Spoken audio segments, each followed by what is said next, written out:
And we are live. I call to order this meeting, May 25, 2021, of the Milwaukee Area Technical College District Board. May I have a roll call, please? Sure. Director Case? Here. Director Foley? Here. Director Hamilton?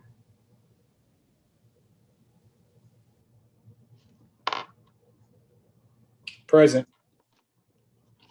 Director Mendieta Ramos? Here. Director Mays? Here. Director Olson? Here. Director Phelps-Socorro? Present. Director Wilson?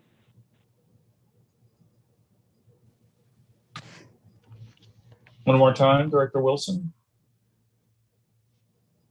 All right, well, we have a quorum, so we will proceed. Are we in compliance with the open meeting law?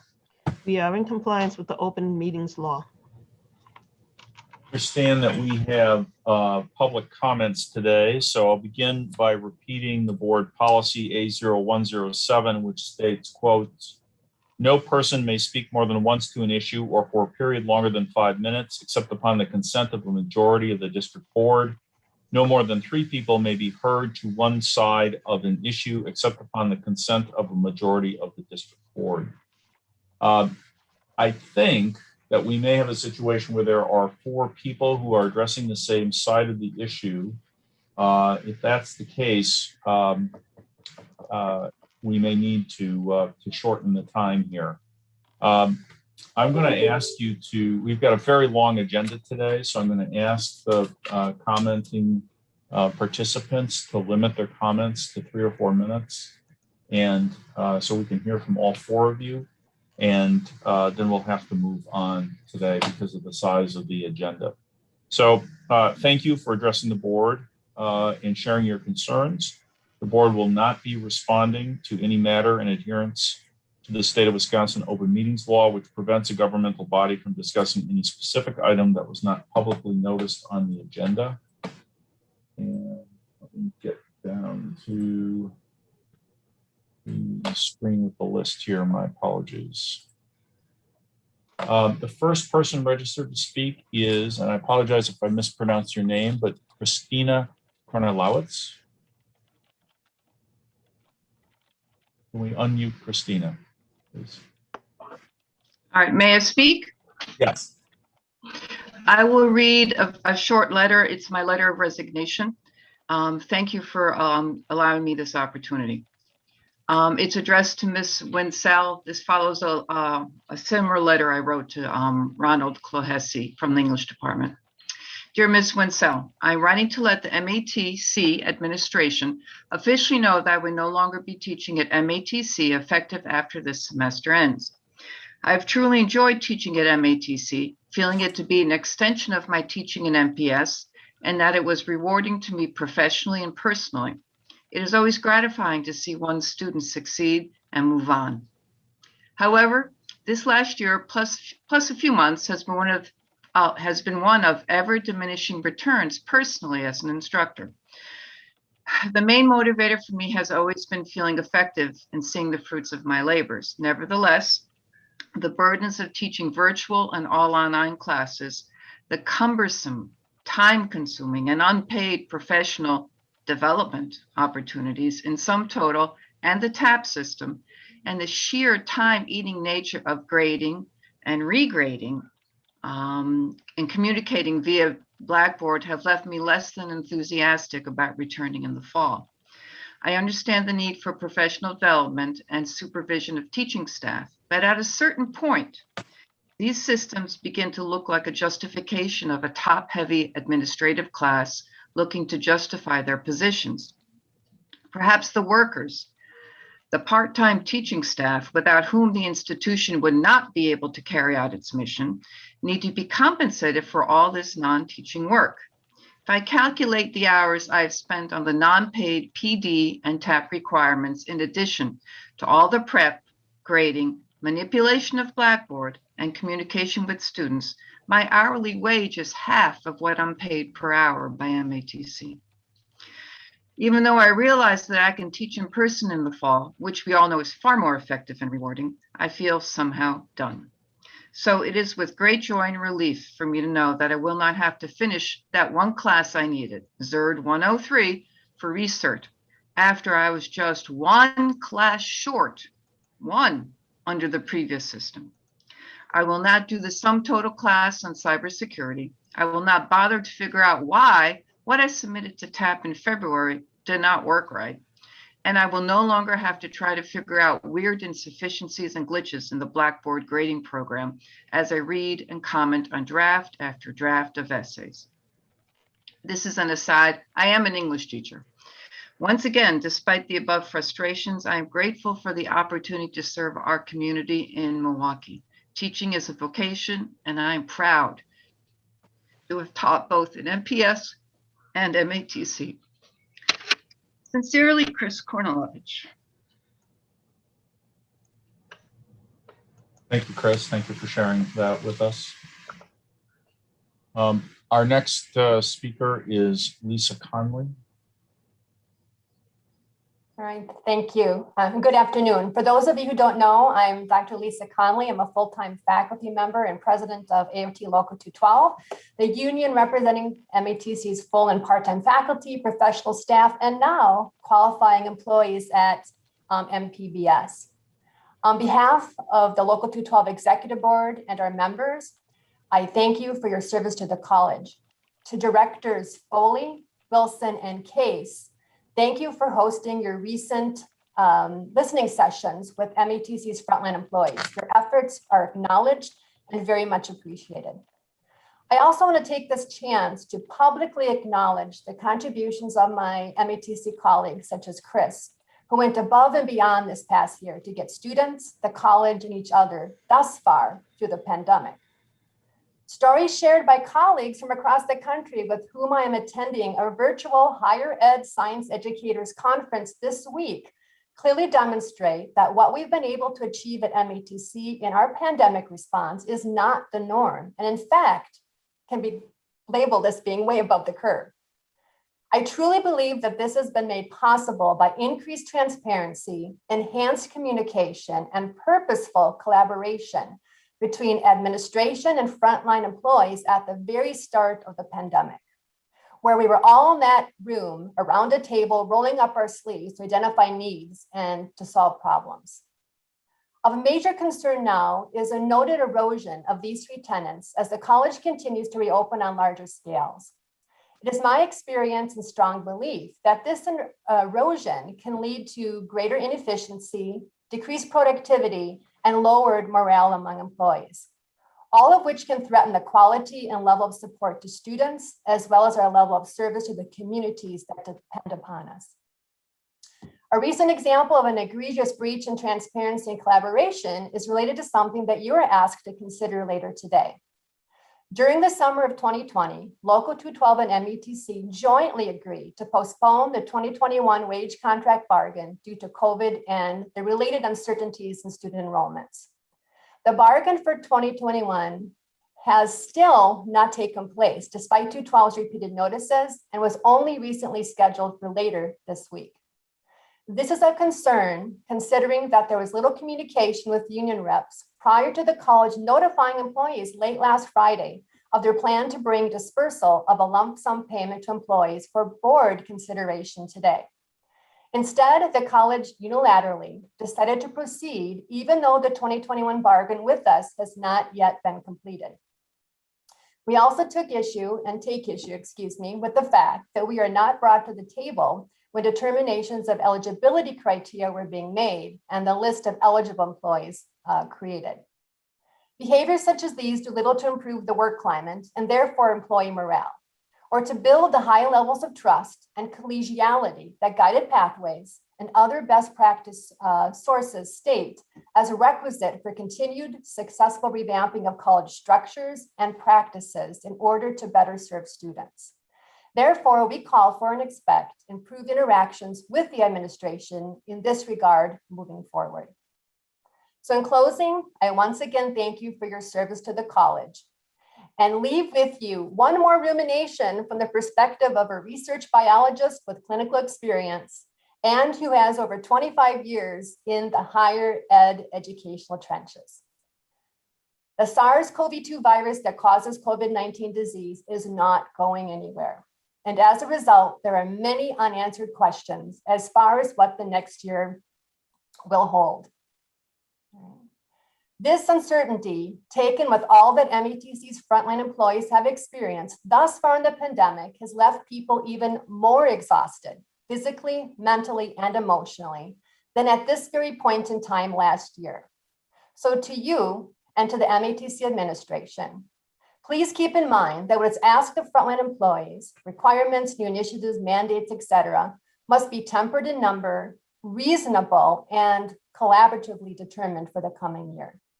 And that this work, taken with the Herculean efforts demonstrated by all employees this past year, needs to be prominently and strongly acknowledged through not just words, but also actions. And yes, I'm always looking for a true raise. If the college expects to maintain the highly experienced, creative, and dedicated workforce upon which it depends, and that our students in the communities from which they come to serve. Thank you for listening. Thank you. Next on our speakers list is Kevin Mulvaney. Good evening, Chairperson Foley and members of the MATC board. I'm Kevin Mulvaney, addressing you as the Executive Vice President of AFT Local 212. And as I always do, thank you for your volunteer service and your contributions to this college we all love so much. I teach history, so if I can, let me take you on a trip down memory lane. During our negotiations for the final contract just before the imposition of Act 10, we were forced to accept a provision that part-time faculty pay be reduced from 60% of a full-time instructor's class and step to 52% of that amount. In reality, this resulted in an 11% cut in pay to all part-time faculty at that time.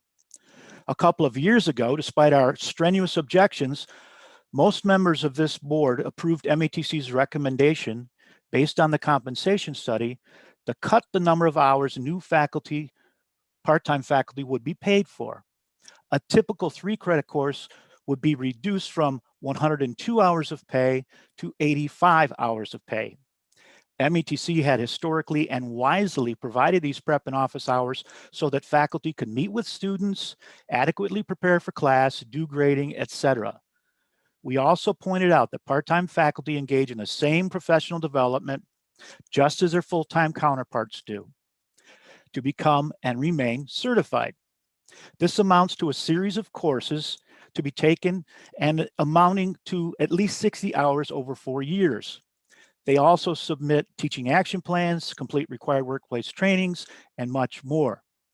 Those of you who were on the board at that time remember well the Christmas cards that part-time faculty sent you, in addition to numerous testimonies before you, begging and warning you not to cut these essential hours. But you did. And that cut in hours will result in an additional 12% loss of pay for new part-time faculty teaching a 3-credit lecture course. 12% on top of 11%. Who among you would accept such a thing? Those of you who are employers, would you impose such a thing on your own employees? And just last week, Local 212 was informed of a proposed new compensation system that is in large part being necessitated by the forthcoming new pay plan for part-time faculty.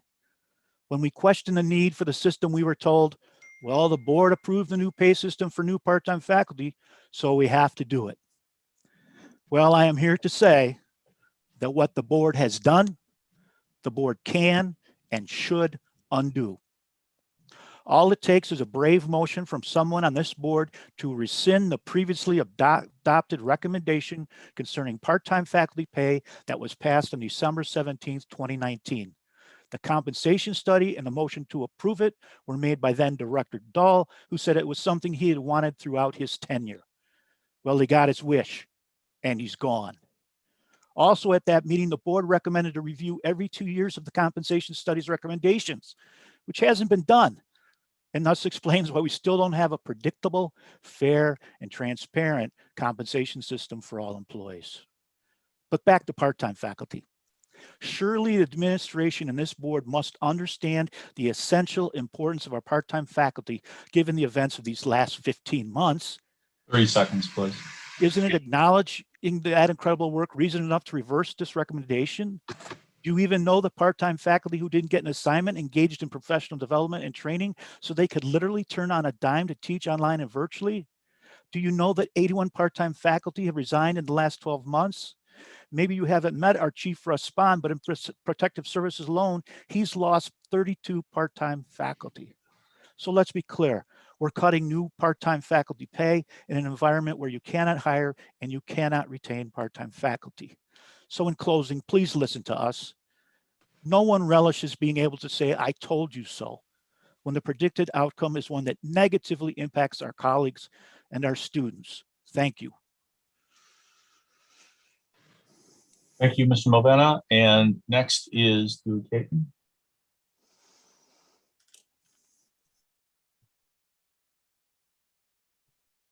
Dewey, we can't hear you.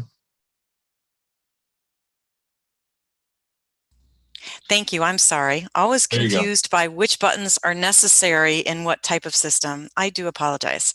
I'm Dewey Caton, Vice President of Part-Time Faculty for Local 212. I'd like to speak to slightly different issues on behalf of part-time faculty and other affected employees of the college. I wish that we could be in person, face-to-face, where you could see our expressions better and understand more vividly the emphasis we bring to our comments. To understand throughout this pandemic and very difficult time, we put on our game faces for our students, our colleagues, and the community. How we delivered our courses in all those different formats, sometimes multiple times in the same week, depending on what was going on. At the end of the day, we all, the board included, every administrator, every faculty member, every para, every assistant. We're about the education and future of our students and the very important role that this public institution plays in our community. Today, you're being asked to vote on a resolution that pays a lump sum bonus, as Dr. Conley has already addressed, in lieu of a pay increase for last year. I'd like to bring some statistics to bear on this briefly, and also some additional part-time faculty statistics I would like to share. The cost of living increase for the relevant month of bargaining for this last fiscal year that is just wrapping up, designated by the state of Wisconsin, is 1.81%. If this board today chooses to vote for a lump sum award for certain employees and not others, I'll speak to that in a minute, it will be in lieu of bargaining required by law of up to 1.81% increase. Unfortunately, I come before you today to offer some biting comments. Biting as in negative comments. And I'm sorry for that, but this is the unfettered reality of our life here. I previously spoke in January about the plight of part-time faculty who received no assignments or very load assignments. I rolled up my sleeves, got relevant reports, and manually determined that 74 part-time faculty put in preference forms to teach this spring who did not receive an assignment. 74. We have approximately 605 part-time faculty still on the employment rolls, give or take a couple. So that is roughly 12% of all part-time faculty did not receive any assignment. 12% with no work, or 75% as a total number, I'm sorry, that was 74, is a meaningful number for any employer and an unfortunate number. As Kevin mentioned, 81 part-time faculty left the college in the last 12 months. Let's talk about our seniority levels. 175 part-time faculty have 2 years or less longevity with the college. 175 of 605 have less than 2 years longevity with the college, or barely 2 years. That's close to 25%. Certain administrators within the college estimate that up to 15% of part-time faculty leave each year. 75 part-time faculty have less than one semester, have only one semester of longevity. That does not include those hired this semester. This is not sustainable. It's not good for the students. I apologize if that was my 30-second warning. It's a minute. Oh, I have a minute. Thank you very much. The lump sum compensation you're being asked to vote on today does further serious damage to part-time faculty and other employees. First, as I mentioned, it's being paid in lieu of a cost of living raise. Second, the criteria to be eligible for a lump sum bonus has not been shared with employees. It was first made available to us as a posting to this board agenda yesterday. Employees hired after September 1, not eligible. Faculty who were not able to teach both semesters because of a lack of assignment or serious pandemic challenges, not eligible. Part-time faculty who announced their departure when there isn't a retiree type recognition for part-time faculty, not eligible. You could be an employee who gave their heart and soul, not just part-time faculty, to this college and its students, performed your jobs fully, and not be eligible for this lump sum bonus that is being proposed in that resolution. These compensation decisions are being made in a glass bubble or tower with no input from employee representatives. Finally, these unfortunate decisions are being made at a time when the college has received almost unfathomable funds from the federal government, $42 million, over $42 million for institutional funds, at least $9 million of which is being taken to the bottom line for lost revenue. These funds can be used for wages, compensation, and bonuses. We ask that the part-time faculty pay not be cut for future hires, and we ask that this proposed resolution as written not be approved. Approve a lump sum bonus, but not in lieu of bargained for cost of living increase for this current year or this coming year. Thank you. I appreciate your time very much. Thank you. And that is the end of our public comments. As I indicated at the beginning, we may not address these issues specifically, but this is an agenda item that we will be addressing later on in that context.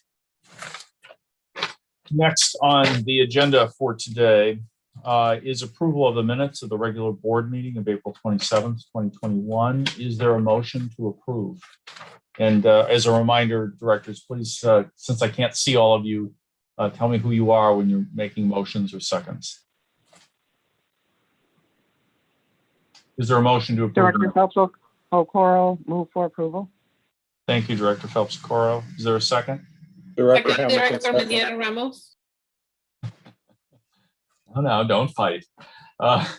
Thank you, directors. I'll take Director Mendieta Ramos this time, and Director Hamilton will come back to you. We have a motion and a second. Is there any discussion about the minutes from the previous meeting?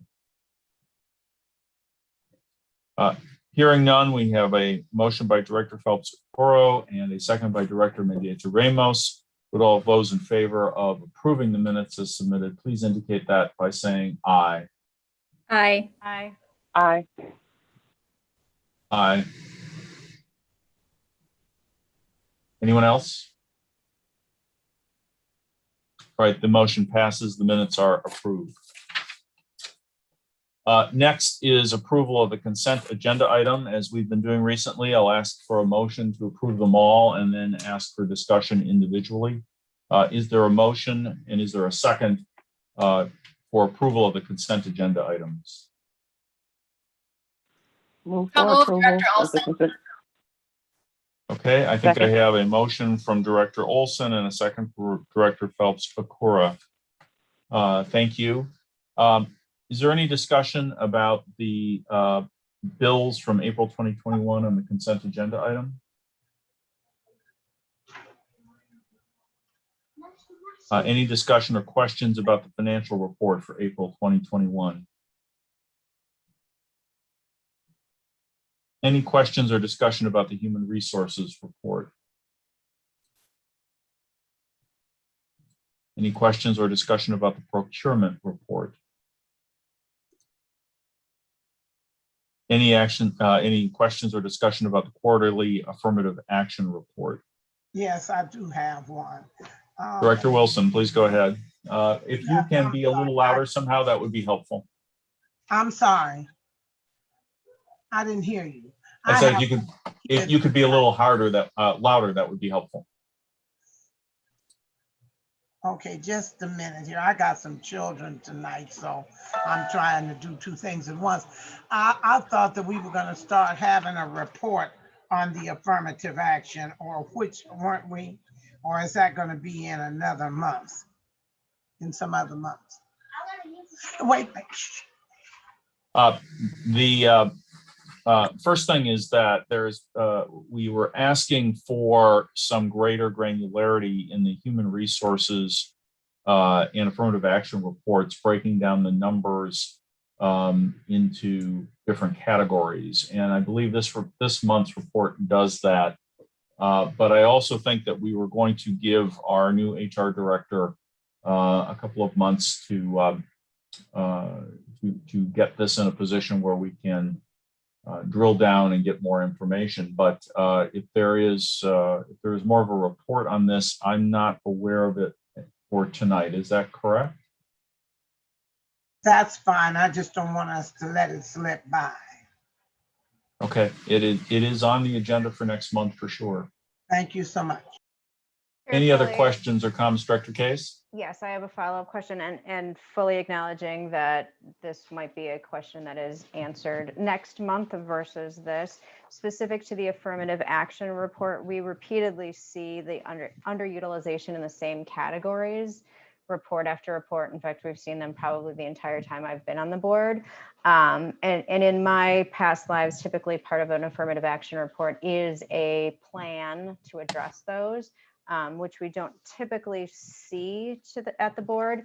But if we could get some more information on what the plan to address those underutilizations are, either separate from or in next month, that would be appreciated. Excellent. I think it would be a good idea to start doing that next month. Thank you. If we can. Any other questions or comments on the consent agenda items?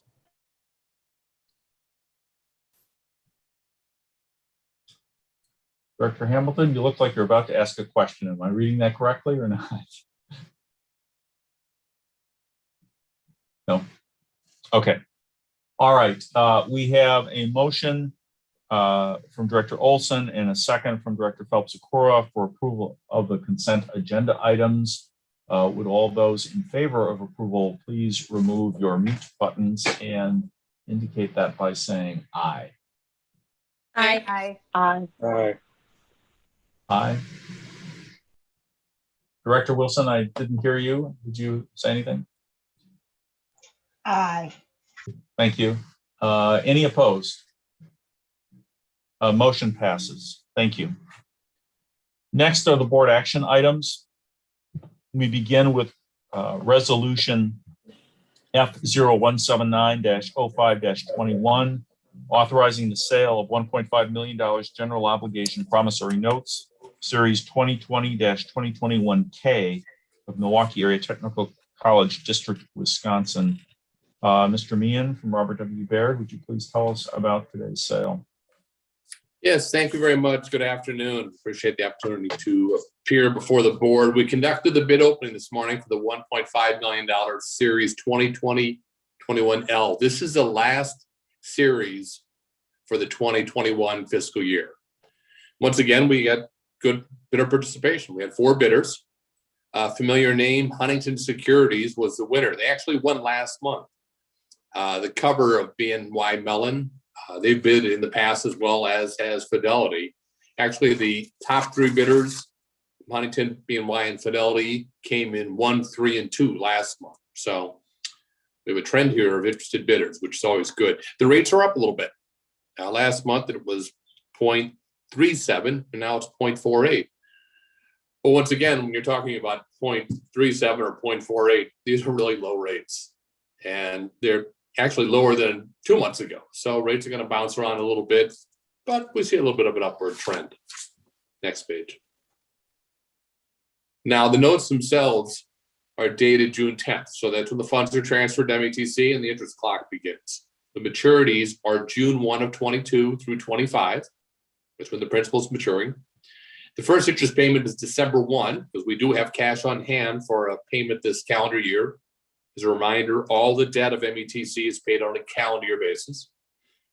The notes are non-callable. The AA1 rating is confirmed. As I mentioned, the true interest cost, which is how we select the winner, is at a 0.48.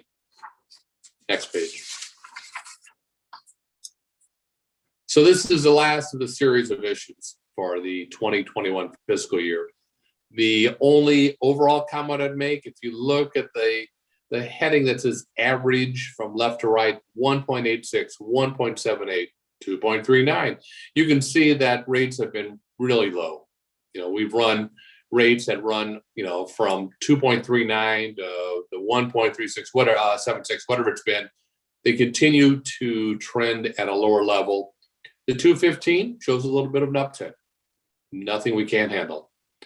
Overall, when we take a look at your overall structure, the debt service continues to have a flat requirement of both levy and other revenues that are used for debt service. For the next issue that will take place, you're considering the initial resolution today. That'll begin the Series A for 21-22. At the back of the presentation, we have the Moody's credit report. There is no change in language from the last report. I always look at the middle of the page that says factors that could lead to an upgrade and factors that could lead to a downgrade. And those are the items I always take a look at when I compare report to report to report. And I see no change in the language, no wordsmithing, all is well. So I would say that today the sale went very well. We would recommend that the board adopt a resolution prepared by your bond counsel and award the sale of the bonds to Huntington Securities. Thank you, Mr. Director, Meehan. I'll be happy to answer your questions. Are there any questions? Hearing none, I want to say that I need to amend the resolution which I read to reflect that it is the 2020-2021L issuance, not K, as Mr. Meehan indicated. Is there a motion and a second to approve the resolution to approve this sale? Move approval. Thank you, Director Wilson. Was there a second? I didn't hear that. Second, Director Mays. Thank you, Director Mays. We have a motion and a second. Any further discussion before we take the roll call vote? Hearing none, would you please call the roll? Director Hamilton, Aye. Director Mendieta Ramos, Aye. Director Mays, Aye. Director Olson, Aye. Director Phelps-Socorro, Aye. Director Wilson, Aye. Director Case, Aye. and Director Foley. Aye. Resolution passes. Next is the resolution to approve having a sale. This will be, as Mr. Meehan indicated, the first in the next series. So it is Resolution F0180-05-21, authorizing the issuance of $1.5 million general obligation promissory notes, Series 2021-2022A of Milwaukee Area Technical College District, Wisconsin. Is there a motion to approve this resolution? Move for approval, Director Phelps-Socorro. Thank you, Director Phelps-Socorro. Is there a second? Second, Director Mays. Thank you, Director Mays. Mr. Meehan, would you tell us anything different about this than we are accustomed to on a monthly basis? No, the only thing I mentioned, as you described, is that though we sell in June, the closing, the transfer of funds is actually in July, and that's why it becomes a Series A for 21-22. Thank you for that clarification. Are there any questions or any other discussion about this resolution? Hearing none, we have a motion by Director Phelps-Socorro and a second by Director Mays. Would you please call the roll? Director Mendieta Ramos, Aye. Director Mays, Aye. Director Olson, Aye. Director Phelps-Socorro, Aye. Director Wilson, Director, Wilson. yes, Director Wilson, Aye. Director Case, Aye. Director Hamilton, Aye. And Director Foley. Aye. Resolution passes unanimously. Thank you. Thank you, Mr. Meehan. Next is approval of budget and class 1 public hearing legal notice for fiscal year 2022. Is there a motion and a second to approve this resolution?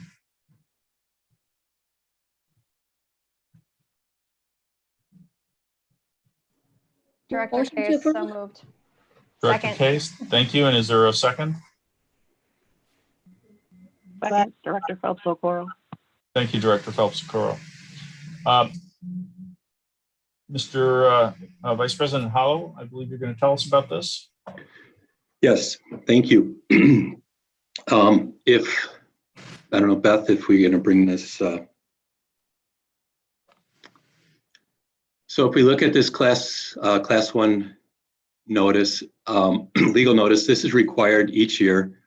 We put it, the approval will allow us to put this in the paper so that taxpayers in each of the districts will be able to, in our district, will be able to see with transparency. They can see the last 5 years, the equalization, valuation, and the associated mill rates associated with the taxes that are paid on $1,000.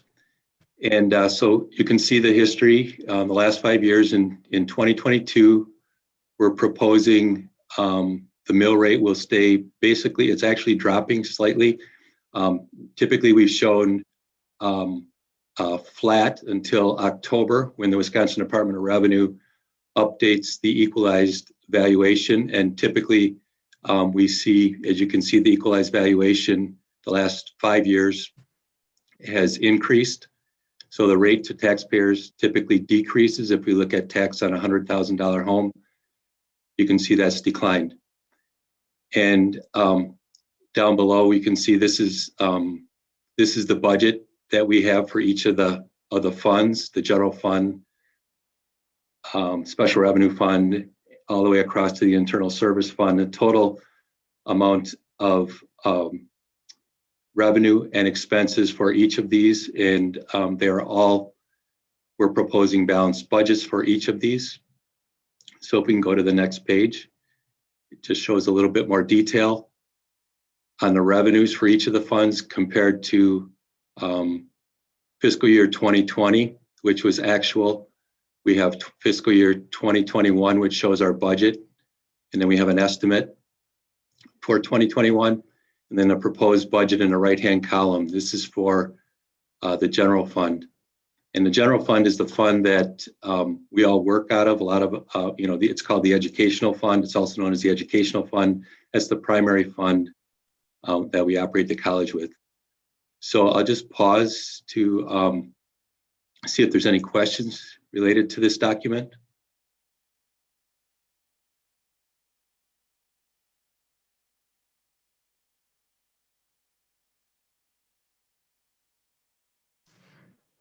Hearing none.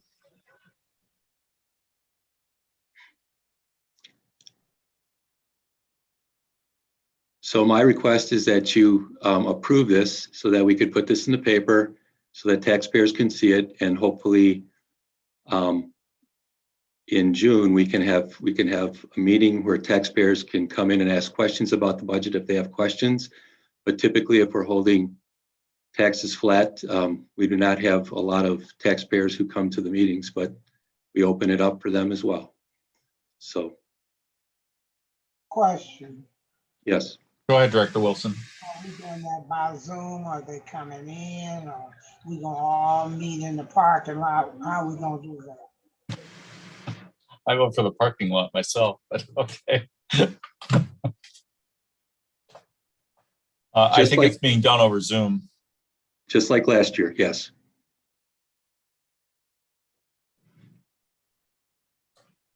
Any other questions, comments from the board? Hearing none, going once, going twice. All right, we have a motion by Director Case and a second by Director Phelps-Okoro. Thank you, Vice President Hollow, for your explanations. Would you please call the roll? Director Mays, Aye. Director Olson, Aye. Director Phelps-Socorro, Aye. Director Wilson, Aye. Director Case, Aye. Director Hamilton, Aye. Director Mendieta Ramos, Aye. and Director Foley. Aye.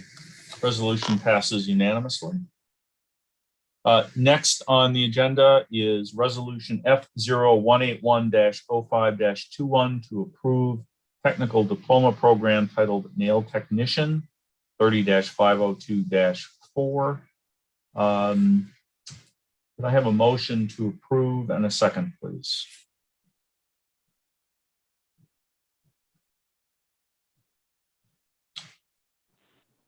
Director Case. So Director moved. Phelps. Second. Thank you, Director Case and Director Phelps-Socorro. We have a motion and a second. Dr. Dakwar, I believe you're going to tell us about this. Thank you, Chairperson Foley. Our team is seeking the board's approval for the concept review of this program, and we are moving from a certificate to a technical diploma. What this means is we are trying to meet the evolving needs of our labor market as well as a community. In addition to that, this technical diploma will prepare our students and graduates for the state board examination. We have some more contents to share with you, and at this time, I'd like to turn it over to Dr. Brian Stout. Yes, thanks for that opportunity, Mohammed. This has been a growing program for us. We're experiencing growth within this field. Right now, we have labs at our downtown campus in Milwaukee, as well as the Mequon campus. We have Ashanti Reed, who our primary instructor is, to fill you in and provide a few comments.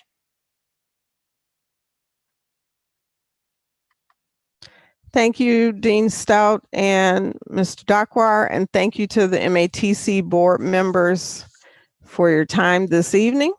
Today, I come before the board seeking approval to advance our nail technician program to the technical diploma level. There are other schools within the Wisconsin Technical College system that currently offer the same program at the technical diploma level. Based on surveys to the community and outreach from local podiatrists, we see a demand for nail technicians at a growth rate of 4%, which identifies that regional employment is higher than the national average. Upon completion of the nail technician program, graduates are able to go right to work with an average salary of $31,000 per year. We're also excited to share with you the growth of our program and our new lab expansion, which is currently underway at the Mequon campus. Now, when we speak of nails, some people may just think of the cosmetic side of nail care, which does include, the care and hands of the feet. However, as our population matures and chronic conditions such as diabetes and vascular disease become more widespread, the demand for skilled nail and foot care technicians continue to grow. So upon completion of our program, graduates again take a state board examination, and upon gaining their licensure, they are able to advance in our industry, becoming an advanced nail technician, in which they work aseptically with clients for ultimate protection from the transfer of infection, or as a medical nail technician catering to the geriatric and diabetic population. Our program does offer laddering opportunities for graduates of their programs, matriculating into our entrepreneurship certificate program or the business management associate degree. It even can ladder into our healthcare pathway, such as nursing assistant, licensed practical nursing, or registered nursing, offering the opportunity for graduates to become what are called foot care nurses. Again, this program is more than just the cosmetic product side of nail care. It's also about health and safety. At this time, I'll open for any questions. Any And thank questions you. from the board?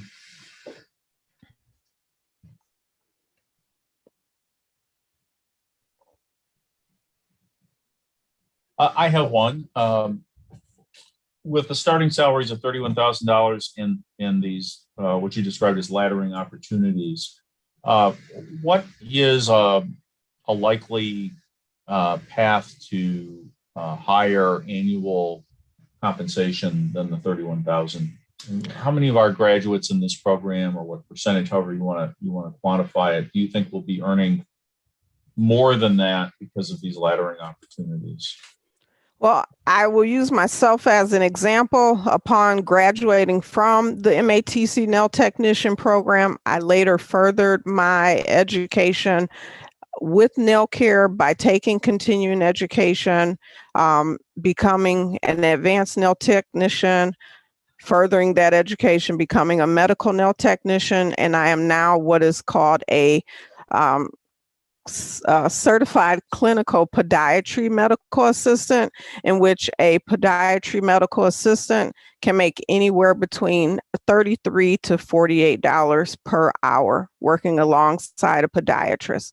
That's going alongside the medical route.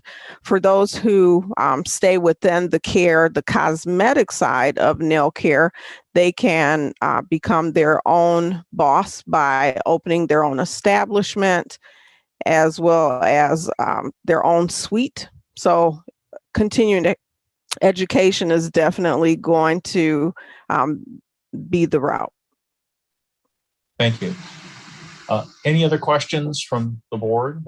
I don't know, but I have a comment.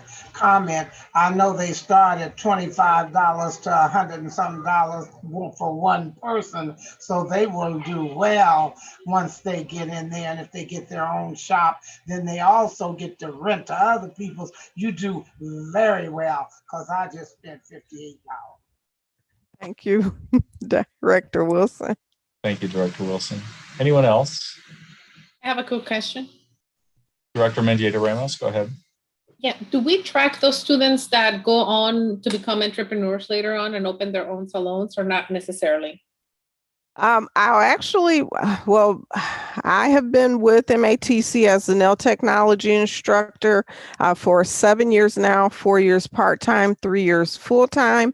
I would like to say within the past 3 years, we've seen more of an incline of individuals going into the direction of self-employment. So if I had to give you a percentage, I would say we would be at 60% are seeking self-employment and 40% are going to become someone's employee.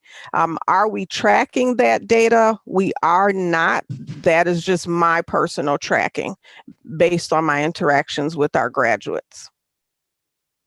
Thank you. I do have another question. I apologize, y'all. Go ahead, Director Wilson. Do we encourage them to do business, or is that part of the track, because that they may need that to really open their own place? So I was just wondering, do we encourage them, or is it part of the curriculum, or how do they get the business side of it? So a part of entrepreneurship, we do promote the entrepreneurship certification as well as the business management associate degree. However, you do have some individuals that come into our program that may already possess a bachelor's degree, associate degree, or some knowledge of business. We do in our curriculum have chapters that we cover with regard to salon business, as well as on-the-job training. So with that, we do incorporate some business aspects, which helps to lay a foundation, such as creating a business plan and helping them to succeed, especially coming up with a marketing plan as well.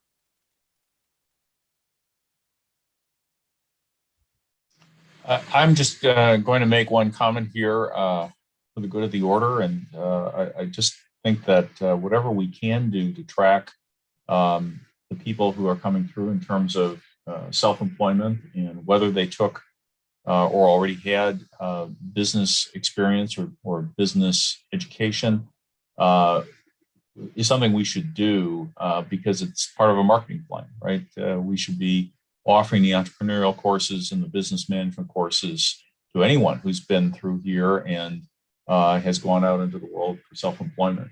That's a great way to move up. And so I guess that's a comment for Dr. Martin to figure out who should look at that. But are there, thank you, Ms. Reed. I appreciate all the information. We have a motion and a second. Let's see. Mr. Chair, if I could. Director Hamilton, certainly. I'm sorry, I may have missed this in the presentation, but I was just wondering, you were describing the coursework. Was it a 2-year degree? Is it a year? How long is the actual program? Our program is actually, so we offer 2 tracks. We offer an 8-week track, which is 2 months.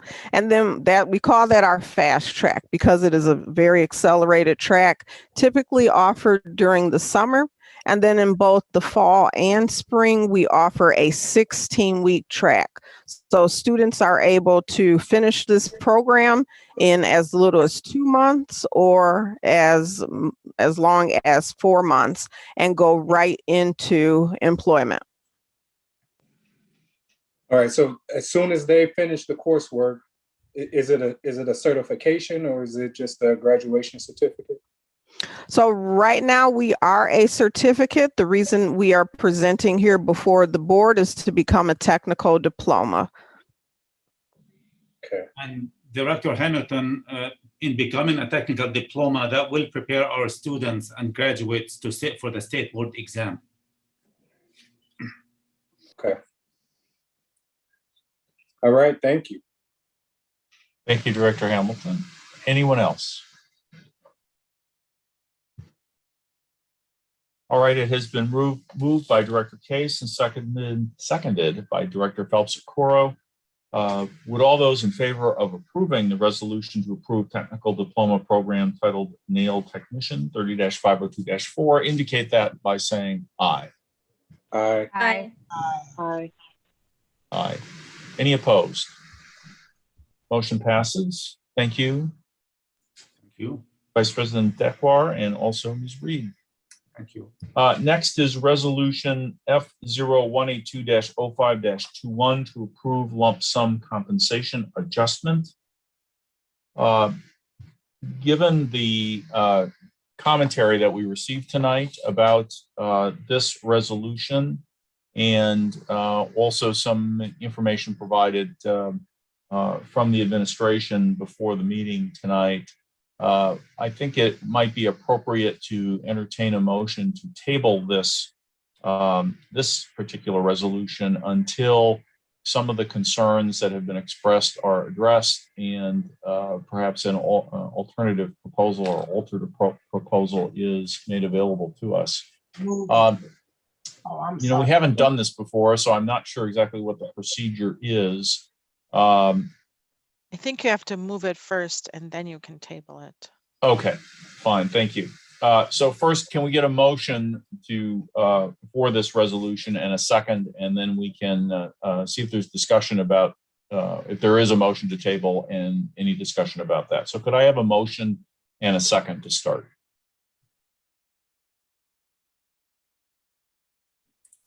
So moved, Director Mendieta Ramos. Thank you, Director. Is there a second? Second, Director Mays. Thank you, Director Mays. All right, we have a motion and a second. Move to table. Is there a motion to table? Move to table. And I would second that motion to table. Okay. Is there any discussion about the motion to table? I would like to modify that motion to table. Because I believe when you move to table, you have to provide a date in the future in which that item will be taken up. So I'd like to don't have to, but you can. If I'm recollecting, you don't have to give a date because I'm not so sure I know what date to give. So if you have to, I would say when's the next meeting, Chair? Or when's the next meeting? Anybody? Well, the next meeting that the board members will be participating in, with one exception, I believe, is the retreat on, is that June 7th?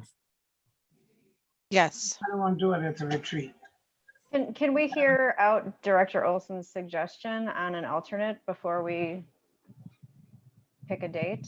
Right. Well, so this would be a motion to amend the motion to table. Director Olson? Yeah, so I would move that the resolution to approve the lump sum compensation be tabled to allow the administration time to review and adjust the eligibility criteria as appropriate based on the employee feedback that we heard. And then I would recommend that the board at its June 7th retreat would consider the resolution for approval. The reason that I'm suggesting that is my understanding is if the administration move forward with any lump sum consideration, there's a timeliness to doing that based on the end of the fiscal period and wanting to get that done for those employees to be able to consider that option. And so I think there is a timeliness. That's why I'm suggesting June 7. If we delay it beyond that, it might get challenging to implement this year, and it's pretty much not a consideration. I don't accept that. I would rather us have moved to have a special meeting because the board retreat has a lot going, and to take this up and have a discussion, presentations and things would be an awful lot. First, could we hear from the appropriate person on the issue regarding timing? Is there a date by which we need to do this if it is not going to be at risk of not getting done this fiscal year? So, carefully, Jeff, are you going to answer in terms of payroll? Yes, we need to do it in this fiscal year. So the fiscal year ends June 30th. So to make sure that we pay everybody, we want to make sure that we do it, there's probably 2 payrolls at the end of June that we need to do this. So sooner the better would be great, would be appropriate, best. Okay, I get sooner is better, but is there a drop dead date, a date by which we have to get this done if it's going to happen? June 30th. Okay, but you'd rather before that. And the June board meeting is on what date? I believe June 22nd. It's pretty late in that time period. All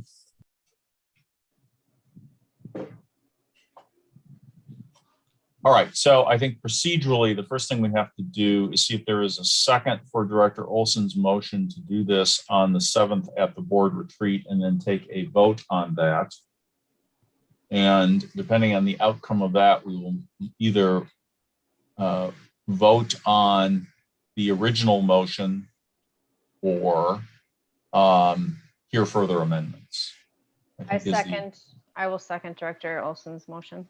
Okay, so we have a motion and a second. Is there any further discussion about the motion to amend the resolution to have this issue dealt with at the June 7th board retreat? If we're going to do that. Go ahead, Director Wilson. If we're going to do that, then we need to extend the board meeting. Well, let me ask this question of Vice President Hollow. Jeff, how much time do you think it will take to present whatever changes? Of course, we get them in advance of the meeting, I would assume. So we would know what it's about and it would be a matter of answering questions and I suppose hearing if there's any public comment on the proposed action at that time. So 15 minutes, 20 minutes? I would think so. Director Foley, could it come at the end of the meeting? Because I don't want to take away from what we actually had the retreat for. Sure. that is a possibility. I think we probably should have a discussion offline about how best to get everything done. Chair I don't think Foley, we need to vote on that. is there an Mr. Chair, alternate? Is there an, if we don't discuss at the June 7th retreat, is there an alternate time for us to discuss it? Well, we would either have to do it at the next board meeting or call a special meeting to deal with just that. Mr. Chair, Could the special meeting be at the end of the hearing on the budget on the 15th, possibly?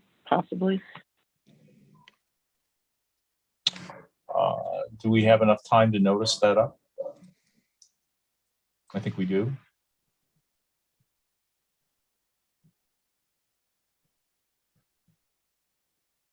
All right, so I think we should proceed with a vote on the motion to amend to have this heard on the 7th. And if that passes, then we vote on the amended motion. If it does not pass, then we will hear whether there is an alternate proposal and vote on that. So we have a motion and a second. On the amendment, Mr. Chair. Yes, Director Hamilton. Yeah, because I do have a city conflict, a committee on that during the time period of the retreat. I would like to be present for that presentation and that vote. So I would prefer for us to have a alternative date than the 7th because of the difficulty of my being there. So that would be my objection to the amendment. So I just wanted to make that clear. Okay, thank you. Any other discussion before we vote on the amendment? All right, we have a motion to amend the motion to table, asking that it be tabled to some point on June 7th during our board retreat, before, during, or after. Would all those in favor of that amendment indicate that by saying aye? No, I want a roll call vote because ayes and nays get mixed up. I'm sorry, I could not hear that, Director Wilson. Could we do a roll call vote, please? Yeah. I think we can. Would you please call the roll? Sure. Okay. Director Olson? Aye. Director Phelps-Socorro? No. Okay. Director Wilson? No. Director Case? Nay. Director Hamilton? No. Director Mendieta Ramos? No. And Director Foley? No. So the amendment does not pass. What is on the table now is a motion to table the discussion of the resolution to approve lump sum compensation adjustment. Are there any further amendments to be offered to that motion?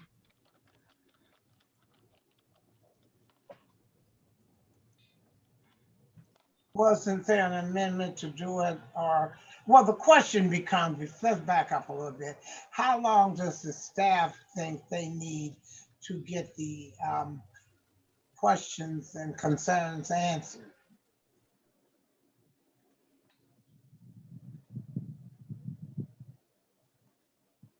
Jeff, can you address that? I think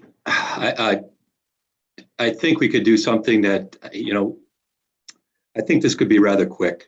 I think we can get through this rather quickly. I think there's, we do see an inequity, and we do feel that we can adjust that and correct it. So if that's the question, I think we could do this rather quickly. If you're asking me. So do you think you can be ready to do that by the 15th? Yes. That's a swallow hard, but yes. I'm speaking. I just want to make sure that I'm taking everybody's, into consideration, not just my opinion. So.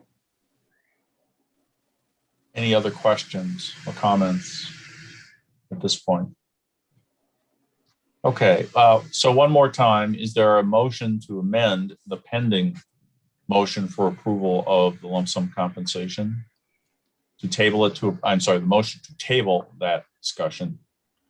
Is there a motion to table it until the 15th? Move the table to the 15th. Is there a second? Second, Director. Thank you. We have a motion by Director Wilson and a second by Director Mendieta Ramos. Any further discussion? Okay, we are voting now on the motion to amend the motion to table so that it would be tabled on the discussion of the main motion would be tabled until the 15th in conjunction with the public meeting on the budget. We have motion and a second. Would all those in favor of amending the motion to table to the 15th indicate that by saying, I guess we should call the roll again since we just did it before. Would you please call the roll, Ms. Green? Okay. Ms. Phelps-Okoro? Aye. Ms. Wilson? Aye. Ms. Case? Aye. Mr. Hamilton? Aye.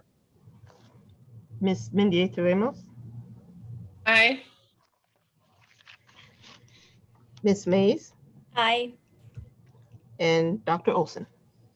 Aye. Director Foley? Aye. So it's unanimous. So now the item on the floor is the motion to table the discussion of resolution F0182-05-21 until June 15th in conjunction with the hearing on the budget. I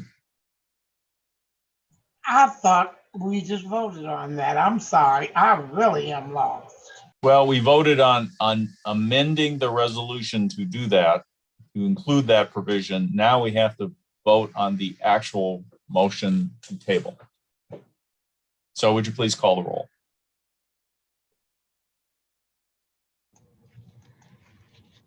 Okay, just one moment. Director Phelps-Okoro? Aye. Director Wilson? Aye.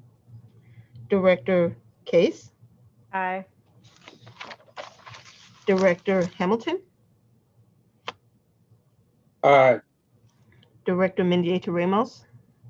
Aye. Director Mays? Aye. Director Olson? Aye. And Director Foley? Aye. The motion to table resolution F0182-05-21 until June 15th is adopted. All right. Next on the agenda is approval of policy D0900, course withdrawals and appeals. Just a reminder that we had a review of this at our previous meeting, and now we are being asked to actually adopt this policy adjustment. Is there a motion and a second to approve this new policy?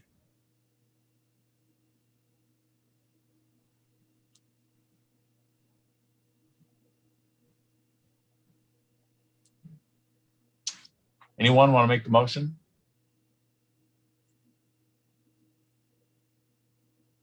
Director Case, so moved.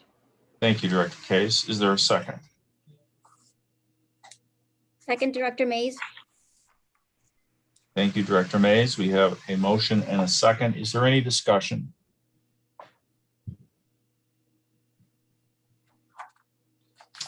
Hearing none, would all those in favor of the motion made by Director Case and seconded by Director Mays to adopt policy D0900, course withdrawals and appeals, indicate that by saying aye.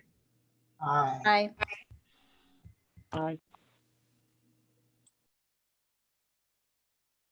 Aye. Are there any opposed? Resolution passes. Thank you. Chef Foley, what happened? We've all went to sleep. We all sound like we tired. Let's step up a little bit. It ain't that bad. Well, that would be wonderful. Give me just a moment here.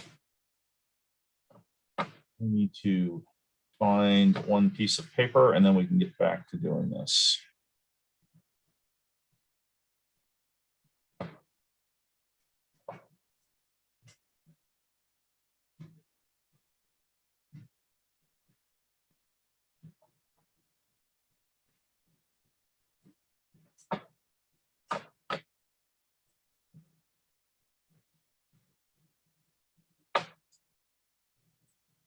Okay, we are into the reports, the chairperson's report. Very quickly, on behalf of the board, I want to give our sincere congratulations to the 1,183 spring 2021 graduates. Second, I want to report to the board at large that on Friday, May 7th, Directors Case, Wilson, and I held a virtual listening session for employees. The questions were posed almost, I think, entirely by members of the faculty, and we came away with 7 or 8 questions that the administration was asked to address. I do have written responses to each of those questions that came from Dr. Dakwar, and my only question, to move this along quickly, is whether those responses are being communicated back directly to the people who asked the questions. And in the one case where it was indicated that more information was needed to fully understand the question, whether there has been engagement with people asking the questions. Dr. Dakwar, can you address them?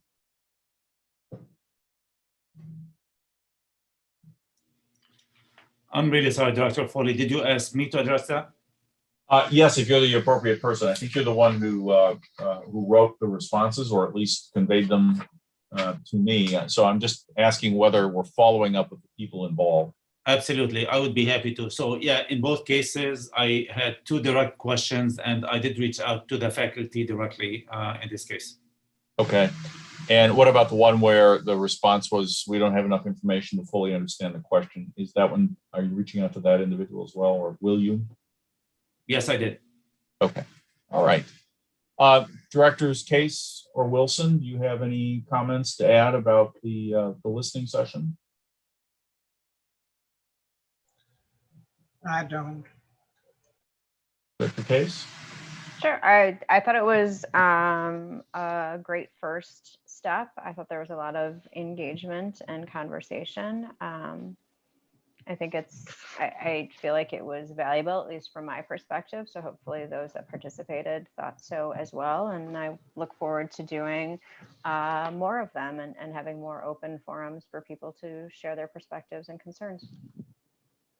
One question, again, I want to leave with Dr. Martin, and that is, since the questions and the engagement was almost entirely with faculty, is there something we need to do for future listening sessions to encourage non-faculty employees to participate more? Is there some barrier there that we're not seeing? I'm not asking for an answer now, but ask you to think about that before the next listening session is conceived and employed.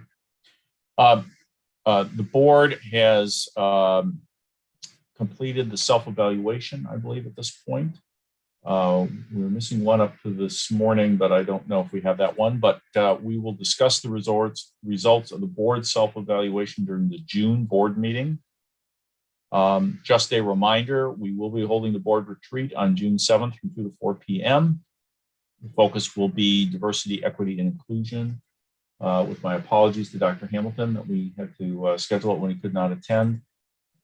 Please save the date, Tuesday, June 15th at 4 o'clock for the public hearing on the budget, which will be held by Zoom, and also to address the resolution that was tabled a few minutes ago. That's all I have. Director Phelps-Okoro, I know you have a short time tonight. You may have to leave early and you have a report for us. Is there any objection from the board if we move Director Phelps-Okoro's report up to the next position on the agenda and take it out of order? Hearing none, let's do that. Director Phelps-Okoro. Good evening. So the Advisory Audit Committee meeting was held on Wednesday, May 13th. Mr. Paulson. Director Phelps-Okoro, we're not hearing you well. Upcoming fiscal year 2021 audit plan. Some items that were discussed were the auditor scope of services and timeline of those activities. Two of such were interim field work that will start June 7th, with final field work taking place in September. The audit is anticipated to be completed by the end of October. Ms. Kristen Dakota, Assistant General. Director Phelps-Okoro, Mr. Donald Casper. We're only hearing you intermittently. Director of Information Security provided a required compliance update to the committee on the college system for monitoring compliance. The topics that were covered were the HER Fund, the licensed professional counselors at MATC, the Westtown Green Student Housing Project, and PCI compliance and payment card industry data and security standards. Mr. Brian Kubik, Manager of Internal Audit, provided an internal audit update. He discussed the results of the risk assessment he performed and his audit plans for upcoming period of July through December of 2021. It will be a review of data quality. This is the process by which data enters MATC system and review of the controls that are in place to help ensure accuracy and completeness. Brian's decision also included the key risks posed to the college associated with data quality, as well as how they link to MATC strategic objectives.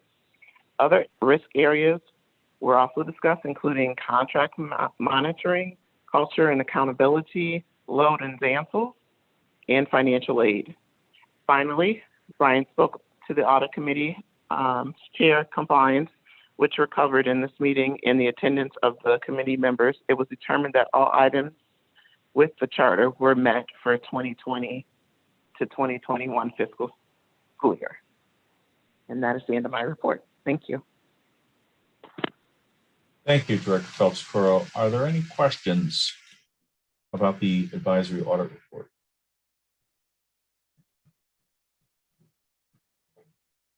All right. Thank you again, Director Phelps-Okoro. Hearing none, we'll move on to the next report, which is the President's report. Dr. Martin. Thanks, Chair Foley, and good evening, board members, faculty, staff, students, and MATC community. As you may recall, in 2019, the Higher Learning Commission conducted a comprehensive evaluation of the college and reaffirmed our accreditation of the college with our next evaluation scheduled for 2028-2029. But in fulfillment of our ongoing accreditation requirements, they did request an interim report on our assessing co-curricular activities. And we did submit that. And if you also will recall, that's part of my president's goals for this year under strategic priority 1, objective 1, number 3. And I'm pleased to report that our report was approved and by the Higher Learning Commission, which is really great news. I want to thank Dr. Christine Mannion, Dr. Jennifer Micule, Eric Zeitzmans, Myra George, and Equan Burrows for their work on this report. Congratulations. The college is piloting a new program this fall for autistic students in partnership with the Uniquely Abled Project. You may have read about this in the Journal Sentinel or heard about it on National Public Radio. The program will teach young adults with high-functioning autism to be entry-level CNC machine operators, which is in high demand, as many of you know.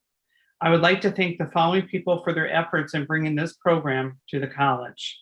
Tricia Stair, the team leader on this project, Laura Bray, our executive sponsor, Lisa Reed from Workforce Solutions, Catherine Bodie and Heather Lorbicki from our accommodations team, our academic leaders, Chris Chomicki, Dale Hauser, Becky Alsop, and members of our fundraising team, Monica Wallach, Carol Voss, and Laura Bray. Now I would like to spotlight one of our student success initiatives that's also part of our strategic plan, Priority 1 and Objective 4. And with that, I'll turn it over to our Executive Vice President of Student Success, Dr. Nadine Gonzalez de Jesus. Dr. Martin, thank you. And greetings to the entire board. As we know, the Guided Pathways framework is a student-centered model. Around our students, there is a system of support that gives our students the resources they need to stay and complete. Some of the areas addressed include food insecurity, transportation, childcare, housing, and as part of that, we also have academic advising. According to research, advising is instrumental in creating a sense of connectedness in students. It promotes in students a sense of self-advocacy as well as engagement. Our Director of Advising, Janae Alston, will share with us ways in which she has worked to integrate the various things that we are working on right now across the state to ensure that we can enhance the experience of our students through a holistic student approach. Janae.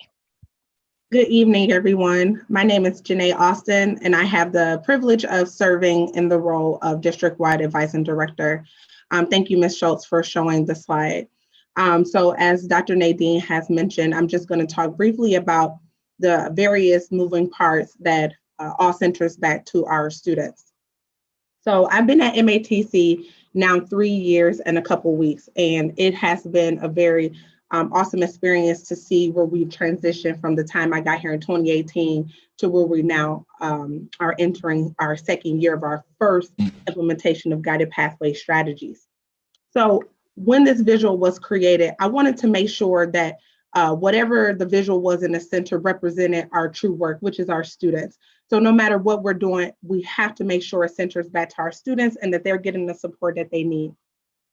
Starting with the higher education, starting with HERA, the Higher Education Regional Alliance, and Achieving the Dream. So looking at both of those on the opposite spectrum, we have a very local support from various institutions and a very national support from other institutions. These institutions include both 2- and 4-year support. Our focus has been proactive advising. So when we're having these conversations, we, other directors leading advising initiatives, we are having the same communication about how to support our students in various environments. It has been a great support to be able to have conversations with neighboring institutions like our UW schools, our other technical colleges, but also to have conversations with colleagues outside of Wisconsin. Are we looking at best practices? Are we pivoting when we need to serve the ever-changing generations of students that's coming into our campuses? Moonshot for Equity. This has allowed our institution to examine barriers that hinder our students' success or access to the success that they need, both on an academic and non-academic level. The opportunity to work with different community partners like College Possible. We're taking a look at the tools that we're using or not using to be more effective in meeting the needs of our students. EAB Navigate. This is a new tool that our institution is adopting, and we will roll out our first phase of this new tool in just a couple of weeks. This has allowed us to streamline our documented services of how we assist our students. So it's not that we're communicating for the first time. We've always communicated with one another, but now this tool is allowing that to be documented so that our students can decrease the number of times that they're telling their story. So when one student goes from one office to another, they don't have to repeat their story. We're able to use this tool to see what is already going on with the student and be able to move forward and build on the services they've already received from another department. The academic and career pathways. As mentioned before, we're getting ready to enter our second year since the first implementation of some of the new processes. This has allowed us to strengthen how we support our students. It has forced us to reevaluate how we support our students. And it has put us in a position to hear more from our students and what they need. Student feedback is valuable. We want to hear what they need, but we also want to hear, how do you wish to receive that support? So Guided Pathways have allowed us to do this. And then MATC Advising Services, that is officially our new name.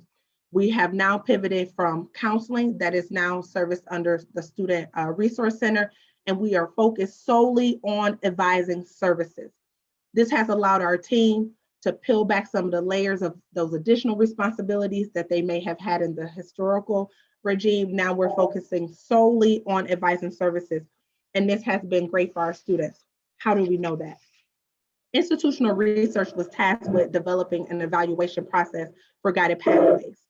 The evaluation results put together by our RR team is developed and provided to all leaders once a month. So every month for the last 7 months now, we have received a monthly report that is 25, 30 plus pages of what's happening within the Guided Pathway structure.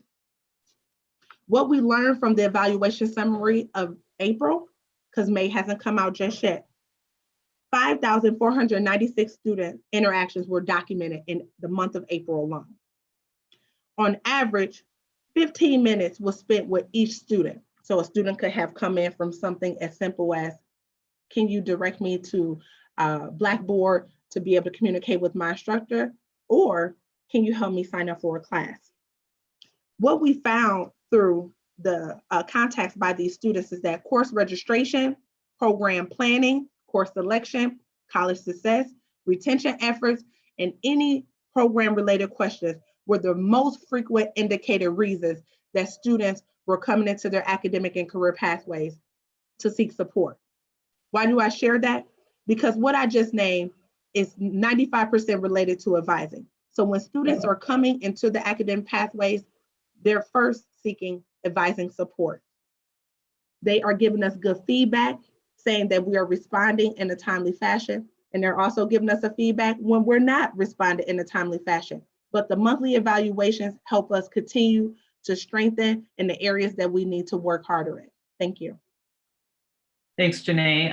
Janae has really emerged as a leader in academic planning and services around advising with HERA, which is all the 2- and 4-year institutions in southeastern Wisconsin.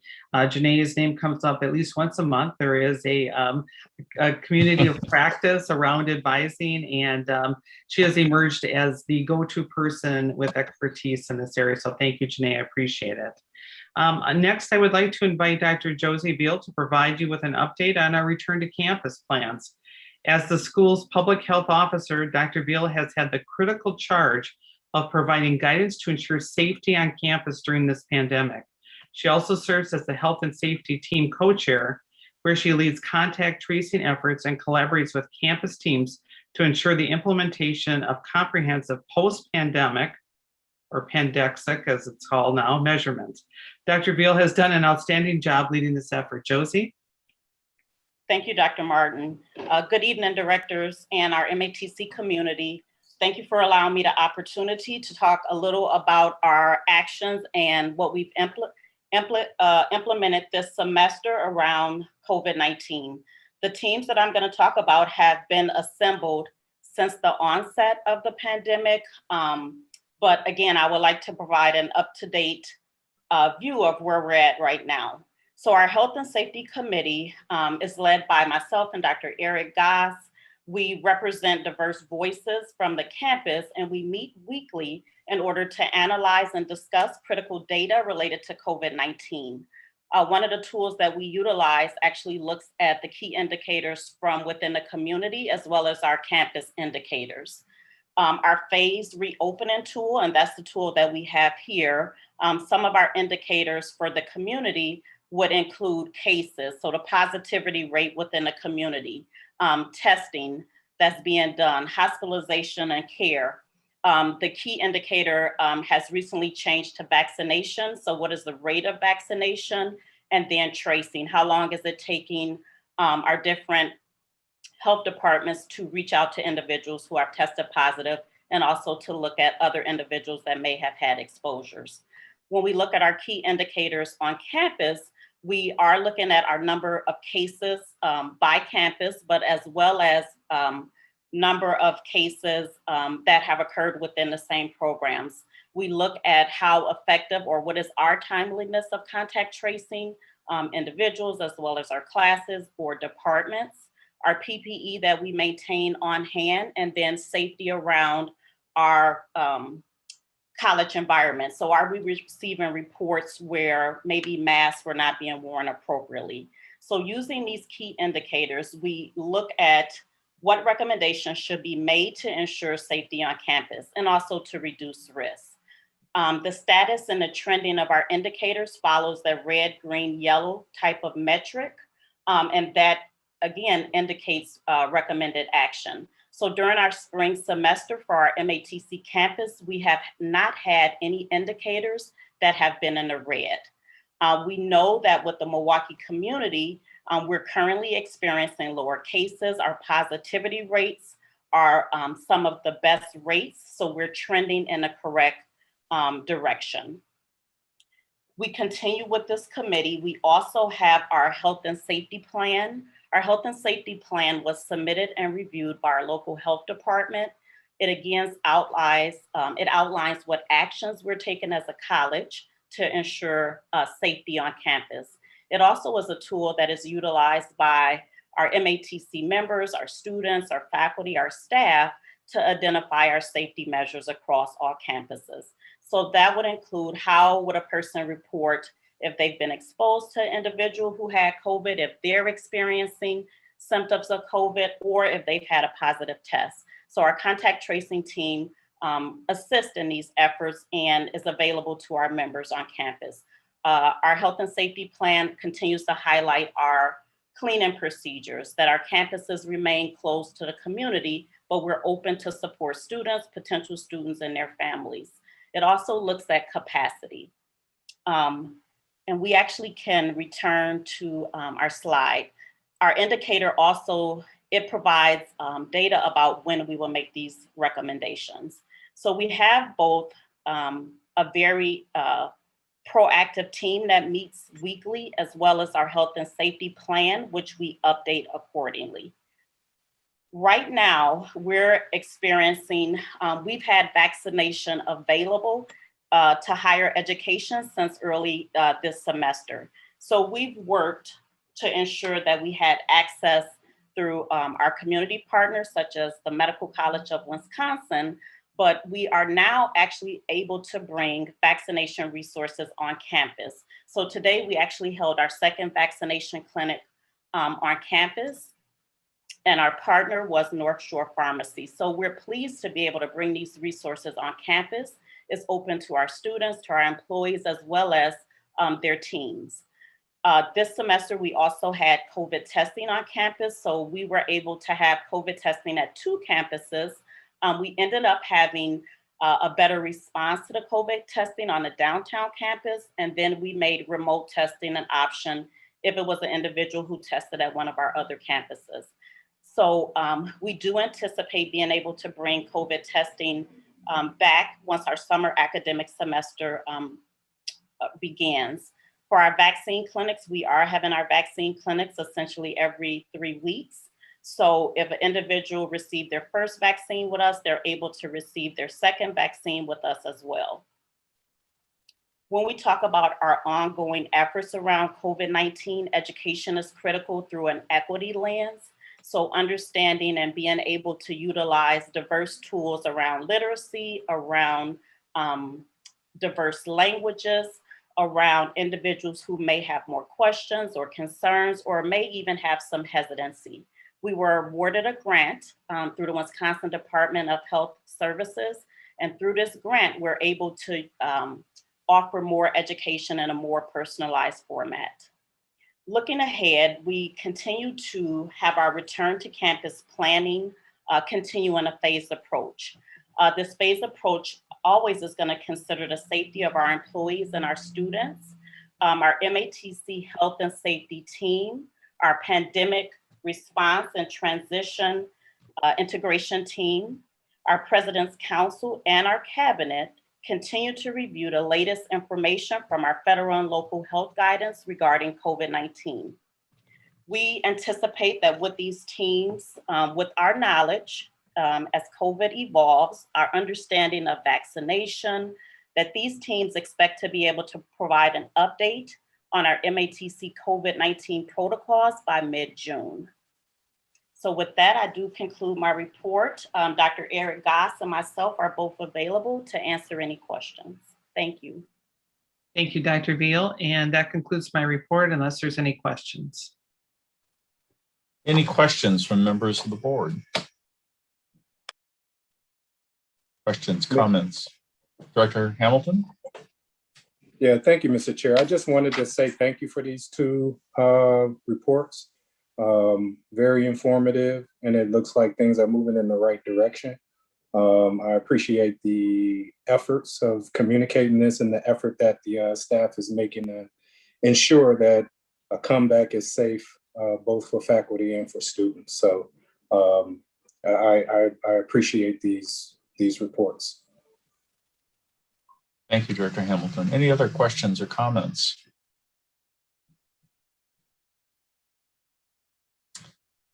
All right. Thank you, Janae. Thank you, Dr. Martin. And thank you, Dr. Veal. Next on the agenda is the Diversity, Equity, and Inclusion Report presented by Eva Martinez-Paulus. Eva?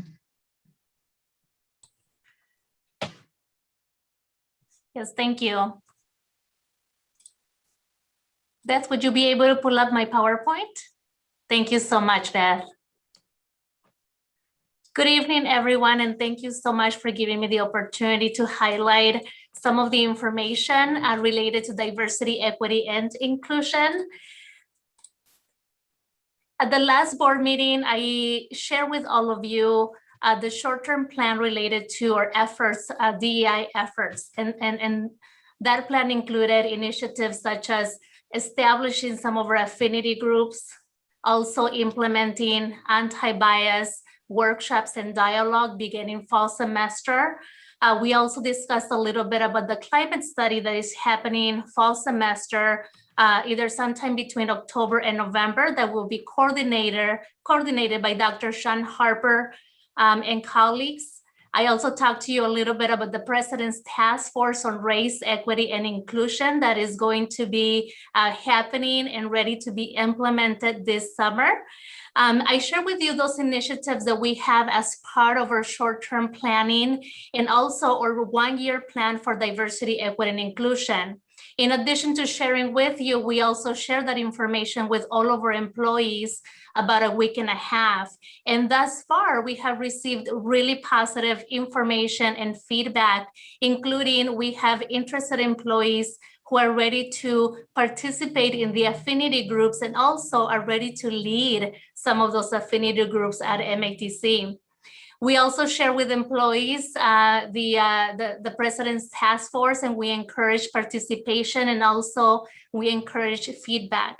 So far, we have received very good feedback related to not only some of the challenges that we are looking at and that we know we need to work on, but we also encourage all employees to give us feedback on innovative and creative solutions that we can potentially implement in the near future. So I just wanted to highlight that as the short-term plan continues to be developed and implemented, we are also very intentional about communicating these initiatives with our employees, and we will also begin to communicate with our students as well. Next slide, please.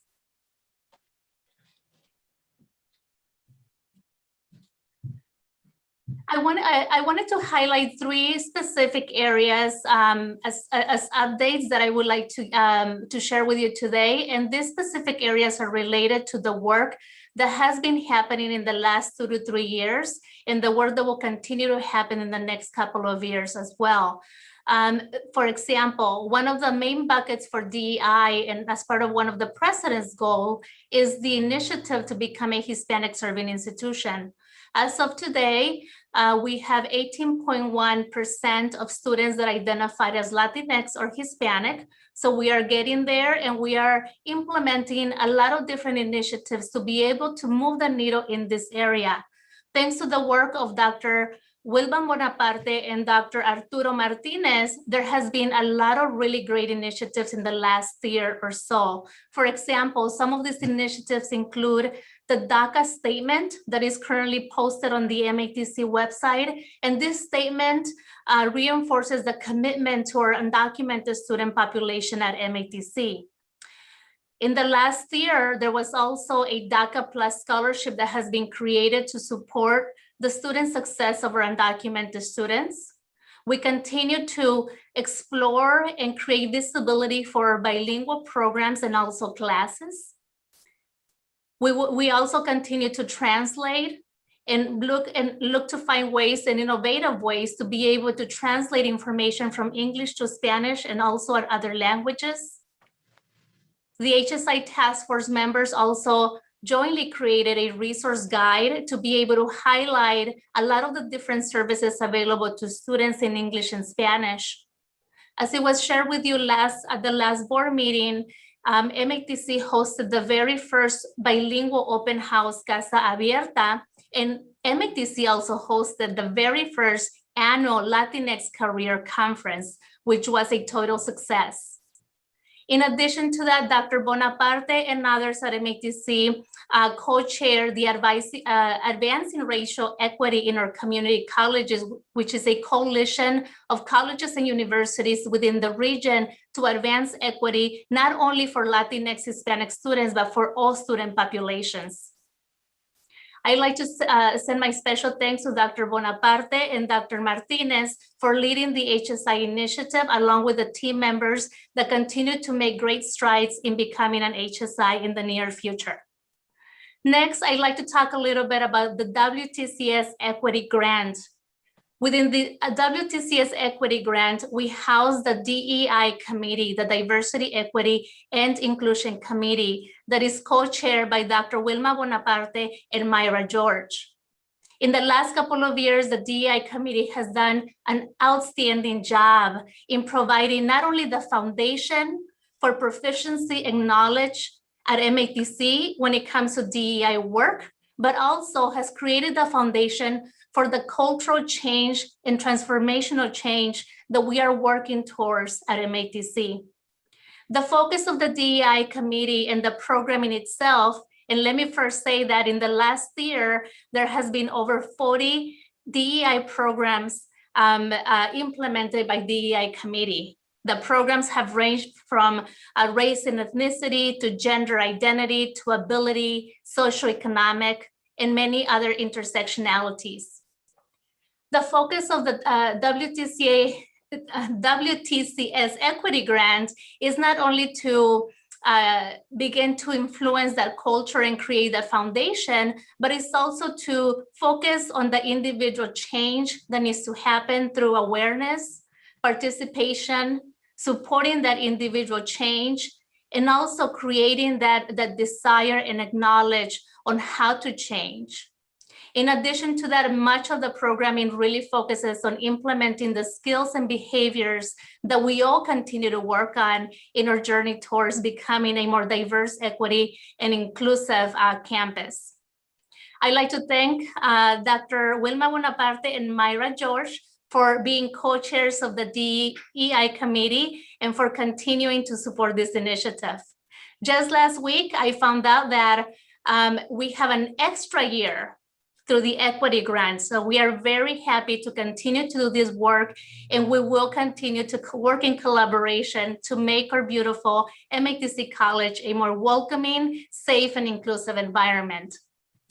Lastly, I'd like to highlight a couple of the other projects that are currently taking place. For example, one of the big projects that the HR team has been working on in collaboration with the WTCS DEI committee is implementing the unconscious bias training for hiring committees. That is currently happening at MATC, and we will continue to implement that this summer and through the fall semester. We are also in conversation with many of our colleagues at MATC to look at the potential of having multicultural and cultural centers. We will begin looking at that at our downtown campus and hopefully expand to some of our other locations as well in the near future. We are currently also looking at enhancing and improving our bias incident reporting system.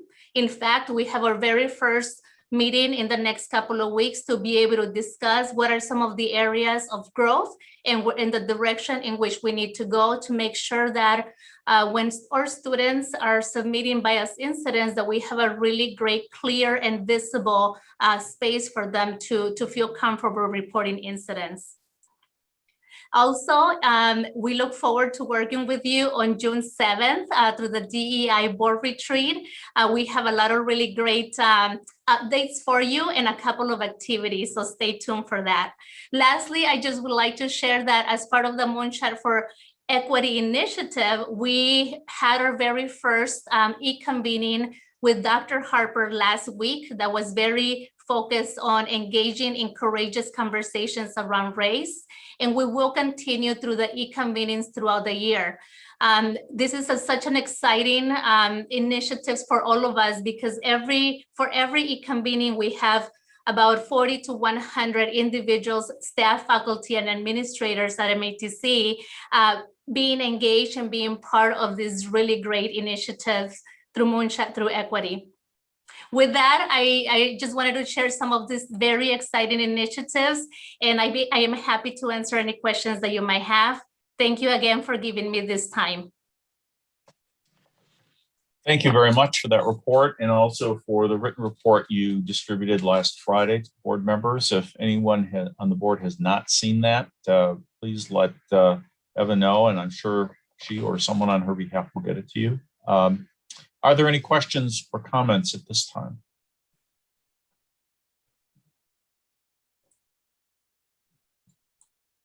I'm not hearing or seeing any, but as usual, I don't know who's having trouble with the mute button. So going once, going twice, 3 times. I guess that's it. Thank you very much for that report and for your enthusiasm. I think it's very, very encouraging. Thank you. Thank you. Next is the enrollment report, which will be presented by Dr. Sarah Adams. Dr. Adams. Okay, thank you. Good evening to members of the board. I would just like to thank you for the opportunity to present this information. So we'll begin with the spring semester. And currently the end of the spring semester was May 21st, 2020. And the goal for the 2021 year was 9,100 FTEs. And we achieved 90.1% or 8,208 FTEs as of May 24th. Next slide. So as we go into the fiscal year for 2022, just a couple of things we wanted to bring up before we show you the numbers for 2022.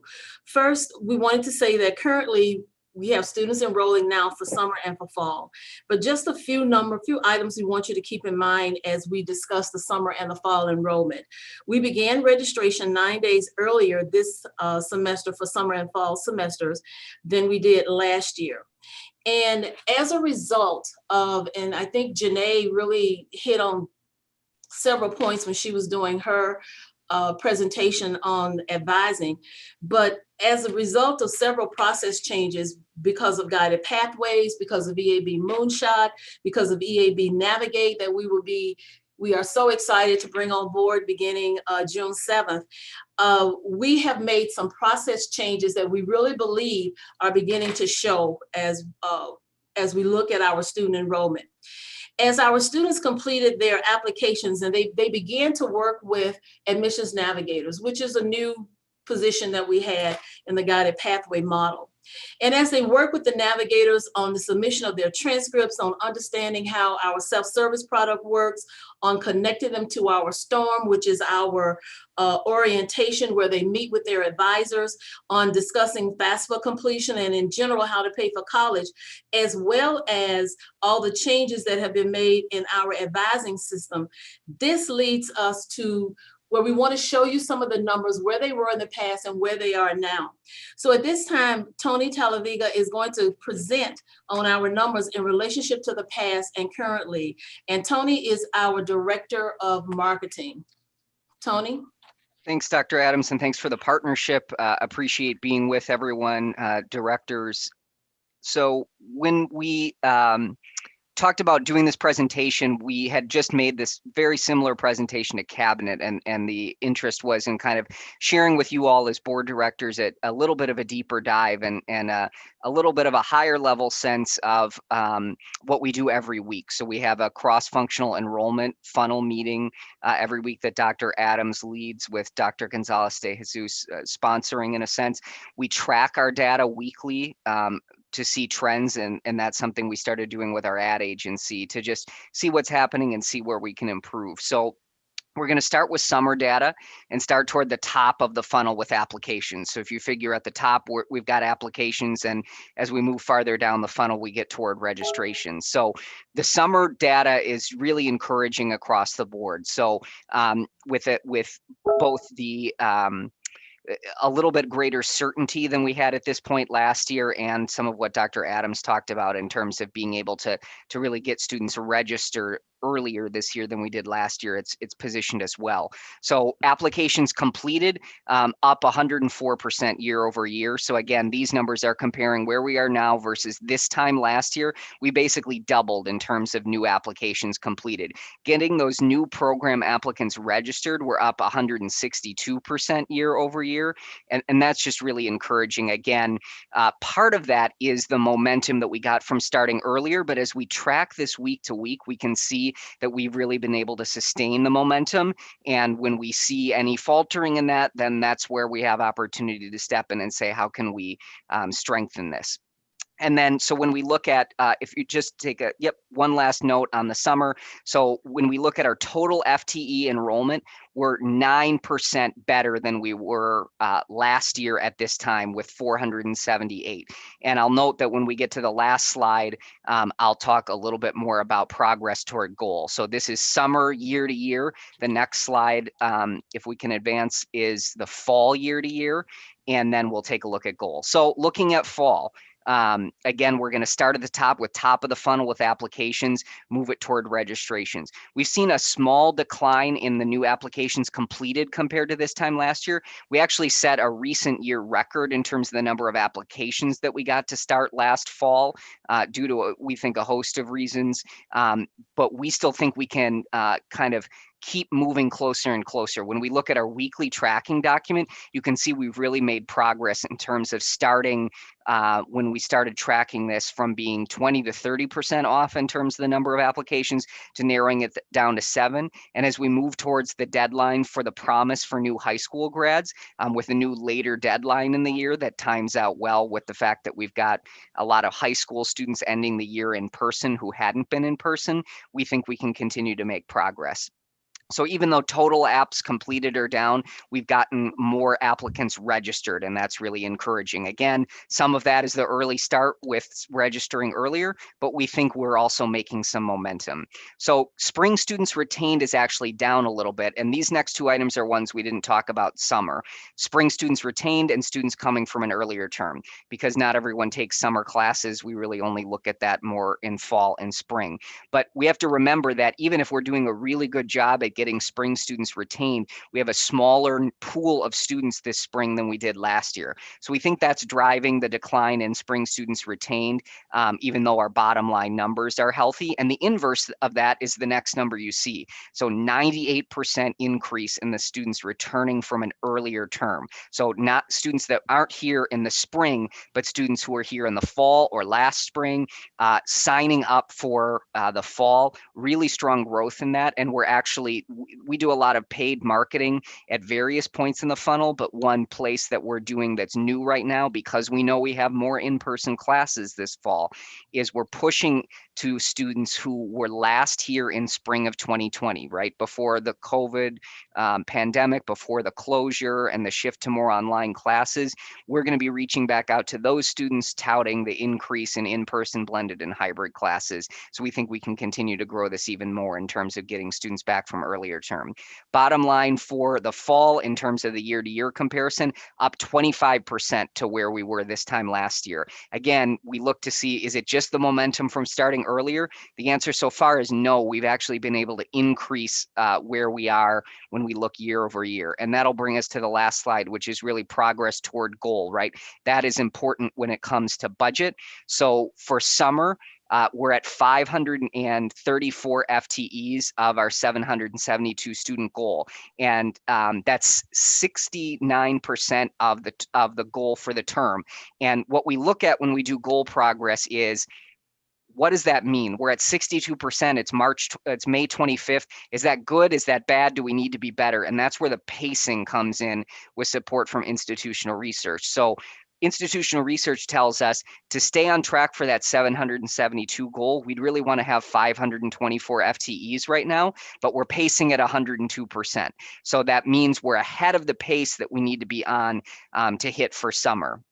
And you'll see that continues through the fall. So we have 1,151 FTEs of our 4,268 goal. We're at 27% of that goal. Well, it's May 25th. The fall semester starts mid-August. Is 27% good, or do we need to be better? That's where the pacing comes in.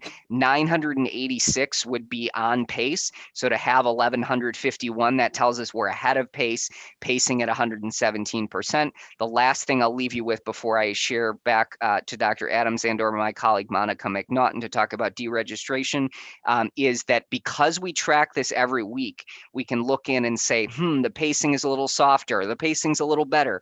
What tweaks do we need to make? What conversations do we need to have? What do we need to do to keep the momentum coming? So thanks everyone for your time, and I'm certainly open to questions. Thank you, Tony. Now we're going to have Monica McNaughton, and she's going to present some information on deregistration process. And we're bringing this information because deregistration has kind of been out of alignment for our students to be successful. So we wanted to make sure, and we were looking at information that we received from EAB Moonshot, just information in general we're receiving from EAB, as well as information we received from our faculty here and students here, where in the past we've dropped students after classes have started. So Monica's going to share some of the information that we've been dealing with the Moonshot, as well as a separate task force that we've had on deregistration. And Monica is our Director of Student Accounts. Monica? Thank you, Dr. Adams. Good afternoon, board members and MATC community. So first, I'd like to just explain briefly what deregistration is, just in case you don't know. So as Dr. Adams mentioned, it's a process. The students who are signed up for classes that do not have a payment option in place, we don't want these students to be held in classes because they'll later have a balance if they do not attend or a debt owed to the college. So based on some recommendations, as Dr. Adam mentioned with EAB Moonshot, and looking at the entire process and really trying to understand how we can best support our students, a cross-functional team sponsored by our Vice President of Finance and Vice President of Enrollment Management was developed with our academic team, our IT team, financial aid, marketing, institutional research, and student accounts. It's a pretty comprehensive team because we wanted to make sure that we were updating the process and thinking about the process through an equity lens and what's best for our students, and making sure we had everyone at the table to do that. So we focused on a more student-centered approach and how we could benefit our students. And we looked at what other Wisconsin technical college system schools were doing, and also at a national level best practices. So again, Moonshot. So based on that, we were also able to look at the financial aid status of students and how that impacted this whole process.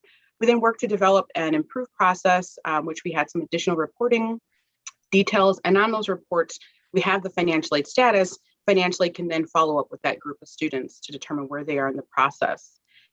In some cases, we discovered that students were no longer financial aid eligible, and that's why they weren't selecting a payment option. That's actually a large group, or a large part of this, this group that's on the dereg. They have no funding option, so they feel stuck. So we improved the payment plan over the last year so that they only have to put 5% down. Then we were able to refer these students who just really feel stuck and have no other payment options to our wonderful foundation to look at scholarship opportunities and our FAST funds. Both of those groups have been really supportive of our students and helping them to remain enrolled or re-enroll in school. We also worked with our marketing group to develop some targeted communication. They've always done this, but it's been more a targeted and updated approach to basically ensure text messaging, emails, phone calls, and Facebook ads that are targeted to these students who are on this specific list. So they're not seeing information if they're not on this list. And then those phone calls that students receive, again, that's specific to them and their situation. The benefit of that is that they receive a personal touch point. So we have a group of callers that also include some of our student workers who reach out to students to try to support them, help them understand that this is important, that they find a payment option so they can remain enrolled in school. So future state, the deregistration committee continues to look ways to effectively provide funding options to support our students, working on some of those pieces right now. And as Dr. Adams mentioned, we have a more targeted timeline where we are not dropping students after classes start, but making sure that timeline is before classes start. And we will continue to look at all those pieces and what's best for our students, and hopefully have some more data next year because this is projected a year out. For the next year, we have our dates for students. The next piece, if someone can advance the next slide for me, please, is our student debt reduction. So we've seen a trend for the last 3 years, you may know this already, that our students and our bad debt allowance for students had increased. We were, of course, concerned for our students owing the balances and for MATC continuing to incur that bad debt. So we're pleased to share that this year, the bad debt has decreased due to several factors, I believe. So you may recall that we received additional funding from HERF2, also known as CARES funds, and we received $20 million, and the college elected to use $10 million of that on our students specifically.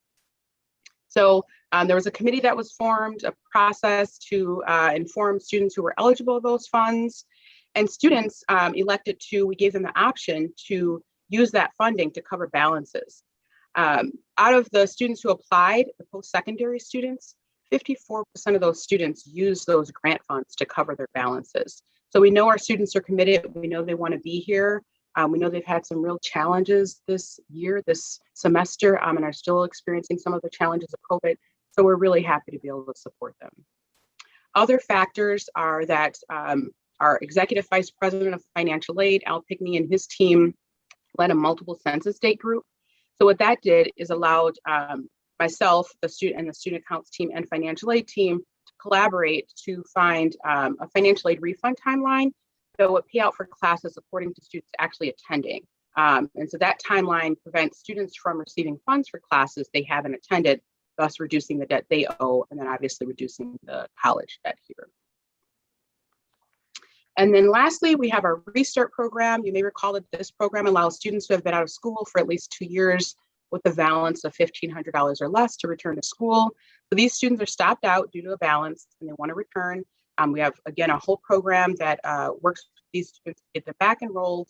And this really supports the debt reduction. And this one is funded via FCC funds. We're really happy to be able to support these students, be able to continue this program. And we're starting our marketing for this coming fall to enroll other groups of students who may have the same challenge. So we're really excited to see students have reduced their debt owed to the college so they can continue on their education. Of course, our ultimate goal is graduation. And I will take any questions that you may have at this time about deregistration or student debt reduction. Any questions?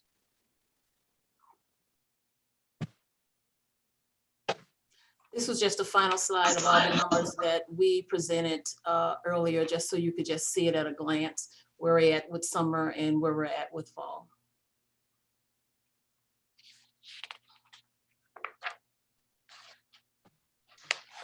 Any questions?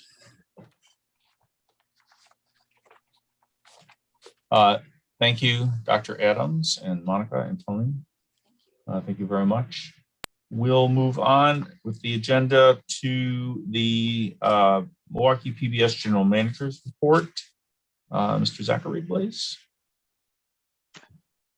Good afternoon, Chair Foley, MATC board members, Dr. Martin, faculty, staff, and members of the public. Tonight, I'm going to provide a quick update on Milwaukee PBS revenue and Milwaukee PBS production. We'll begin first with fundraising. As we enter the final phase of the current fiscal year, I'm happy to report that fundraising through April 30th was $5,827,745, which is 93% toward the pre-pandemic FY21 fundraising goal of $6,300,000, and it's 11% ahead of the monthly dashboard for this FY2 date. We've seen amazing support from our existing donors during this pandemic, a large growth in gifts received from our expanded estate planning work, and the PBS Passport streaming service has been a driver for new donors, providing a substantial number of the nearly 5,000 new donors who've joined Milwaukee PBS this fiscal year from all fundraising areas.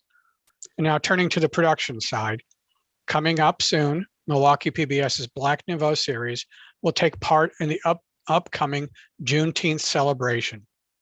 Another project of note will take place on October 2nd, which is when Milwaukee PBS will produce and live broadcast the opening weekend performance of the Milwaukee Symphony Orchestra. Portia Young will serve as host for the live show, and PBS will broadcast our program nationally in November. And now to an exciting project in its formative stages. MATC and Milwaukee PBS are collaborating on English language learners, ELL, video lessons that will air on Milwaukee PBS and be featured on matc.edu and milwaukeepbs.org. These video lessons will be available at no cost to end users, and we see enormous potential in this being the first of more such collaborations. Finally, Milwaukee PBS was honored last week at the Milwaukee Press Club Gridiron event, which was held virtually. I leave you now with a video spot celebrating our big wins.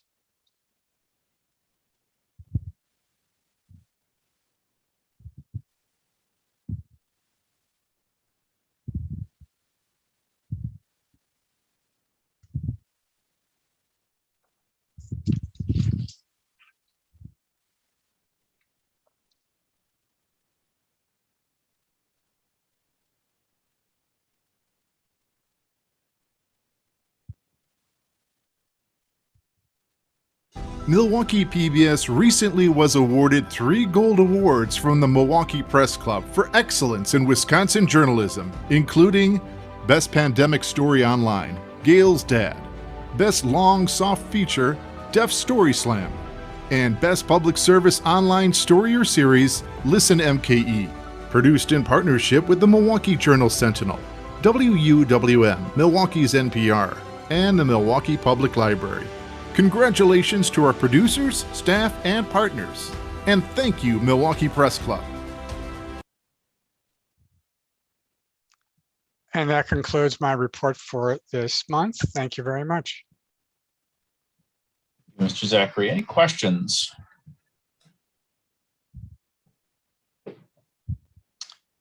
Hearing none, I'm just going to say, a meeting without awards is like a day without sunshine.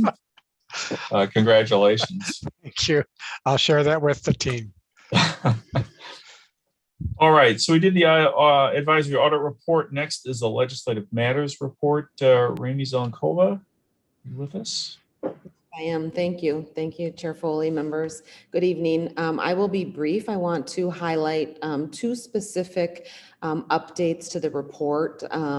First, I want to bring your attention to a public hearing tomorrow, Wisconsin Assembly Bill 195, Senate Bill 323. These proposals would designate technical college sports and athletic teams based on the sex of participants. As I mentioned, there is a public hearing tomorrow on both bills. I did have a conversation with the District Boards Association. Layla and I spoke. The District Boards Association is planning to register in opposition to the bill. The bills are not aligned with the NJCAA guidelines. So just want to bring your attention to those pieces of legislation as they are new additions to the board report. You've not seen those before. The governor has indicated that he would likely veto the legislation if it does reach his desk. I'm happy to take any more specific questions about that proposal. And also want to bring to your attention, the Joint Committee on Finance is scheduled to take up the Wisconsin Technical College System and the Higher Education Aids Board this week, Thursday. Both the Senate and Assembly are still deliberating on what the outcome might be on Thursday in regards to the technical college systems board requests, and also weighing both, the governor's proposal to what the legislature wants to do in that area. They're working from base budget, which is the current budget. They are considering potential increases. Of course, on the low end, that would be no increase for general aid. On the higher end, it appears that they might be looking at a potential increase of up to $18 million annually. That would likely, again, be the higher watermark. And also the committee could consider the Wisconsin Technical College System's budget request of $12 million annually for grants to district boards to provide targeted grants to district boards for education services for underemployed and unemployed individuals.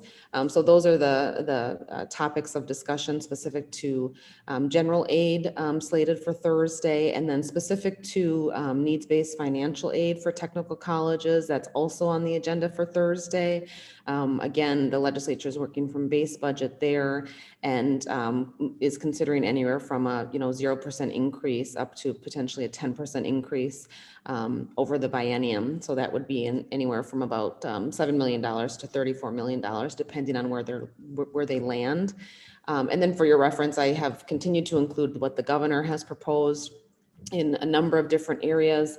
Specific to these areas, just as a refresher, the governor included a $36 million general aid increase for technical colleges and about a $6.8 million increase for needs-based financial aid for the technical college system. So with that, I will conclude my report and be available for any questions. Thank you, Rami. Are there any questions?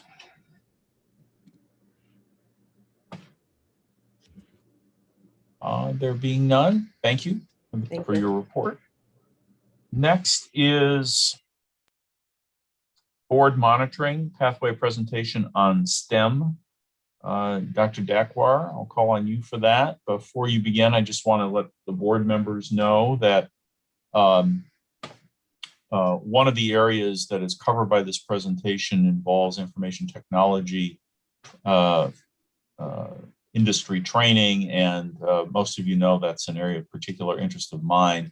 I received a report from outside the college about 24 hours ago indicating that there are currently 5,200 job openings in Wisconsin in the cybersecurity field. And so I've asked Dr. Dakwar to look into some specific things about our programs aimed at that particular field of study and industry. I don't know if he's ready to address any of that yet or not, but Dr. Dakwar, why don't you give us the presentation you were planning on providing, and if you can answer any of those questions, that would be great. Yeah, well, thank you so much, Chair Foley. So the PowerPoint on this pathway was shared with the board, and we have some narration along with it. So in the interest of time, if it's okay, we'd like to go directly to the questions and address as many as possible tonight. So, and this is in, the best interest, I think, of time, and we can follow up if we have more questions. Also, board members are encouraged to ask any other questions outside of the questions that we've received so far. So at this point, I'd like to introduce my team, and we're going to start with Dr. Camila Goodwin, the Dean of the STEM Pathway, along with our IT Instructional Chair, Pat Feder, and our IT Security Faculty member, Rafat Al-Sharif. At this time, I'll turn it over to Dr. Goodwin to start the discussion here. Good evening, MATC board and MATC colleagues. It's my pleasure to present the STEM pathway in partnership with the department chair and faculty on the line, as Dr. Dakwar introduced. I wanted to address some of your questions, Director Foley. I know that we're limited on time, so my goal is to consolidate as many of those as possible. More importantly, I'd like to share that this particular program, where you had specific questions on, experienced a 33% growth from fall of 2020 to fall 2021. So that's some great news. We also have recently engaged some conversation with our dual enrollment community to offer a dual enrollment academy for IT programs where IT security courses would be included in that.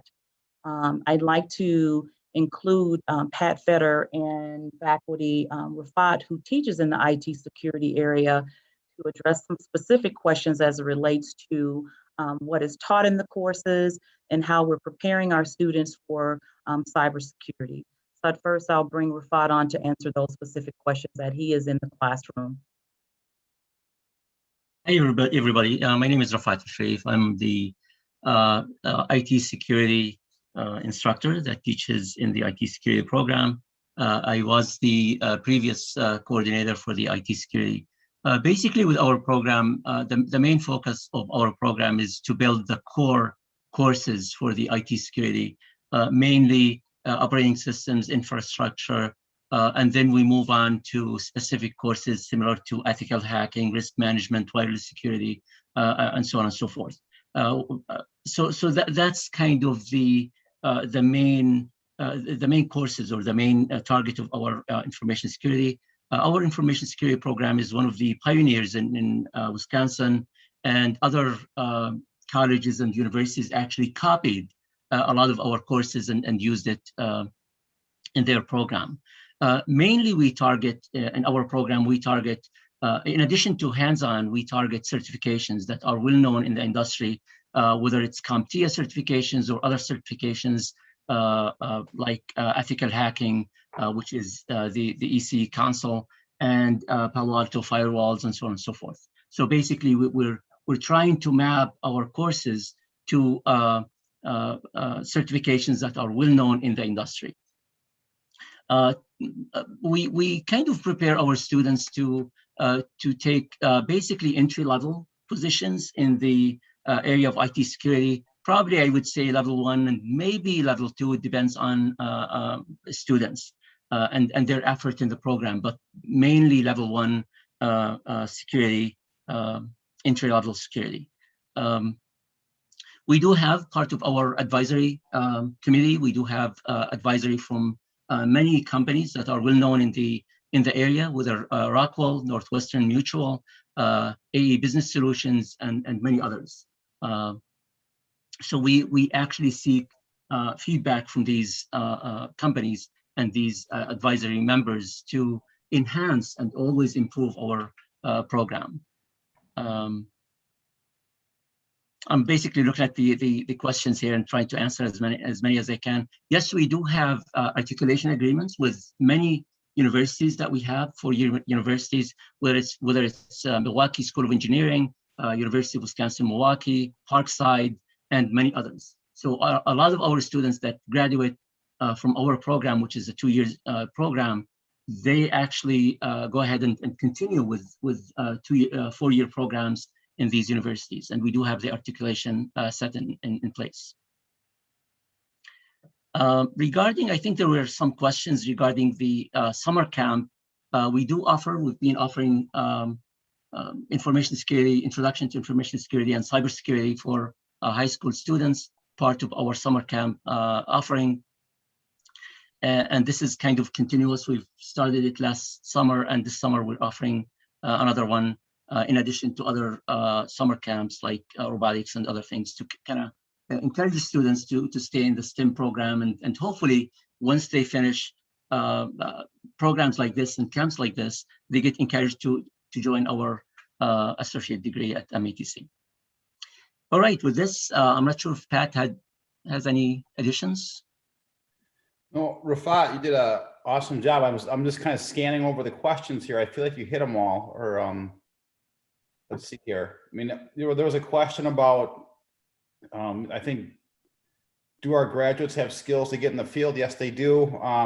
We don't specifically market any single program at MATC, as you all know, but we do have like a career hub, which used to be called our job shop, where employers can post job openings. And we have other mechanisms that we communicate with our students to make them aware of job opportunities as we become aware of them. So I think we're doing a good job in information security. I know we are. And were there additional questions, Director Foley, regarding this program or any STEM programs in this pathway? So let me finish with my questions on this specific program, and then I'll open it up to questions by the board on any of the STEM topics. I didn't mean to monopolize the conversation. Part of what brought this to my attention at this time is that I'm a co-founder of an organization called the Wisconsin Cyber Threat Response Alliance, which goes by WICTRA. That is an information sharing organization for in-house Wisconsin cyber threat monitoring and defense personnel.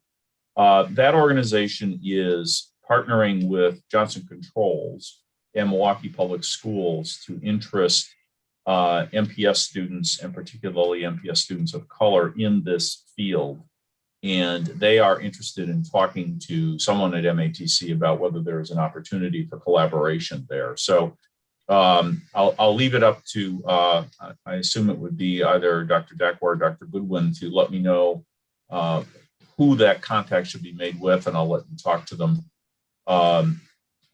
And yes, I understand that we don't specifically market individual programs or courses, but one of the things that came out of conversations with Director Awilson and some others going back almost 3 years now is that because of the way the individual educational plans are required and timed for middle school and high school students, that in order to have the best opportunity to recruit and enroll students in our college, we really need to be talking to them beginning in about 5th grade rather than juniors in high school or somewhere in between, which is why I was interested in the summer program and what age group it was aimed at.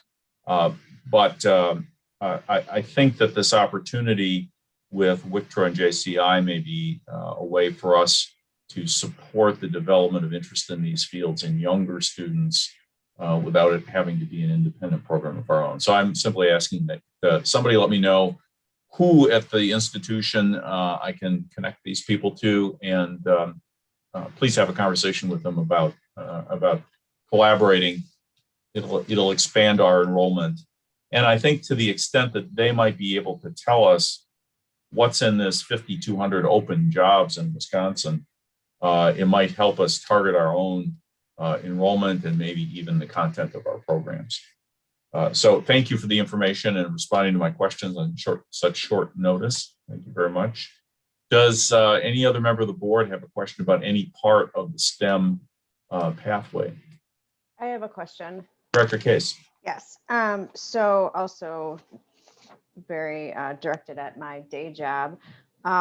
Is there plans, or if this doesn't need to be answered tonight and somebody came back to me, that's fine. But wondering if there is a focus on dual enrollment, I guess part of a carryover from Director Foley's question, because obviously as a manufacturer and a huge employer in Wisconsin, certainly we are looking at continued outreach, not only summer programs, but also potentially looking at 2-year degree interns and dual enrollment students to bring into our product development organization. So is that something, one, that somebody can talk further about, or something that is planned and in the works?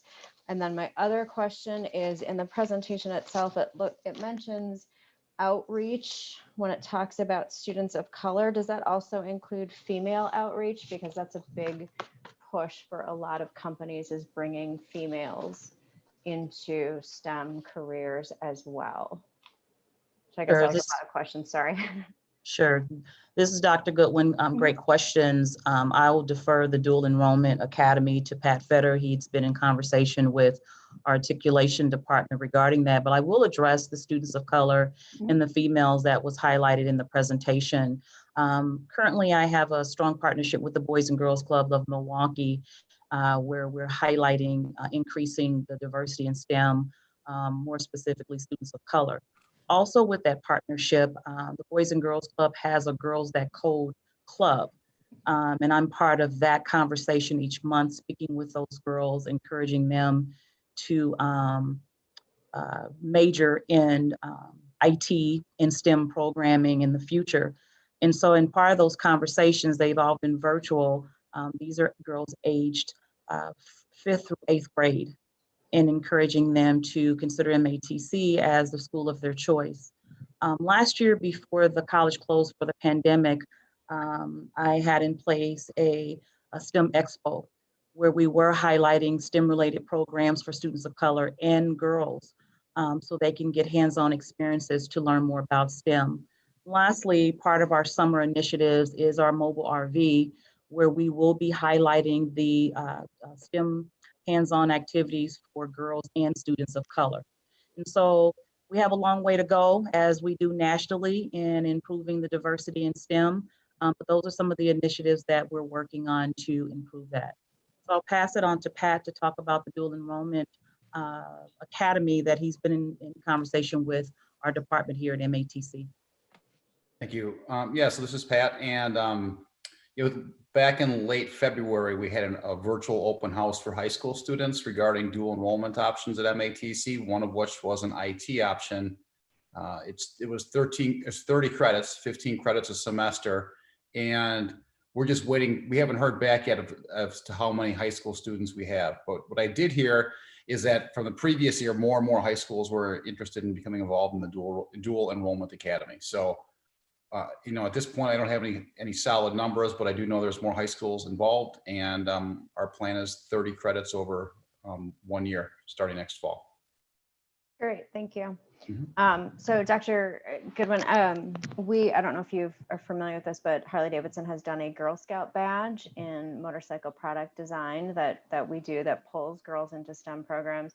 We've also partnered, and MATC was part of it, a STEM 101 project that we're working on bringing into middle schools, as well as doing a STEM event at our museum. So if there is anything that we can do to help support this or provide additional resources. We also work with the Boys and Girls Club and do several programs for those students as well. So if there's ever anything that I can do to help support or work with you on programs, I'm absolutely happy to do that, and can connect you with our foundation as well, which is fully focused on the near west side right now. So that would be a great connection if that's possible.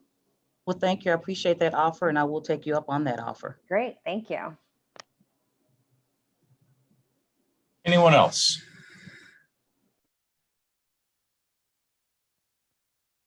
All right. Thank you, Dr. Dakwar, Dr. Goodwin, Pat, Rafat. I hope I haven't forgotten anyone here. Thank you for all of you for that information.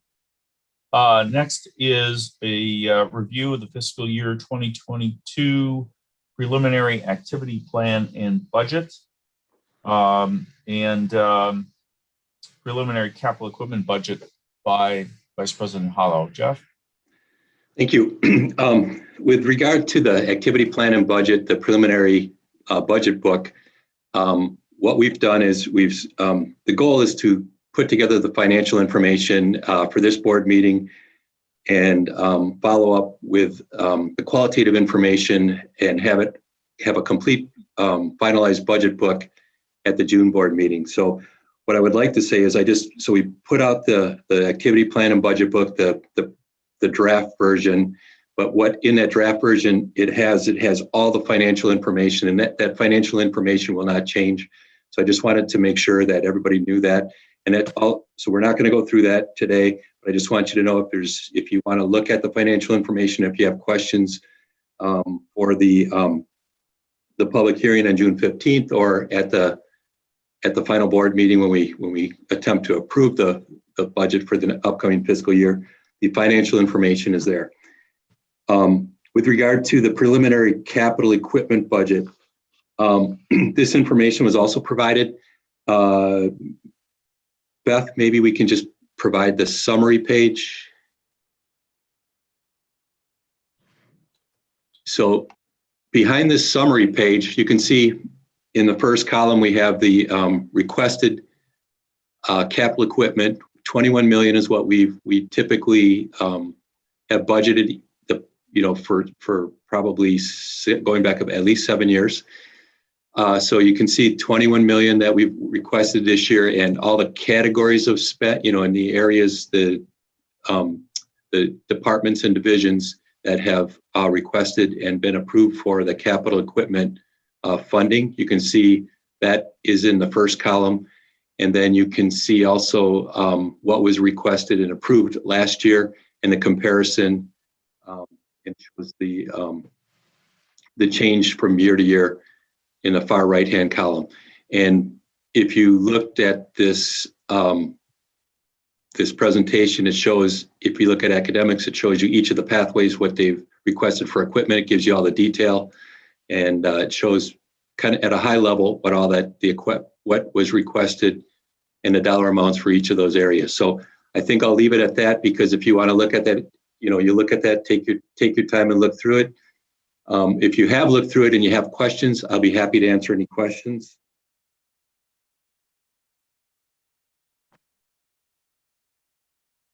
Any question from members of the board?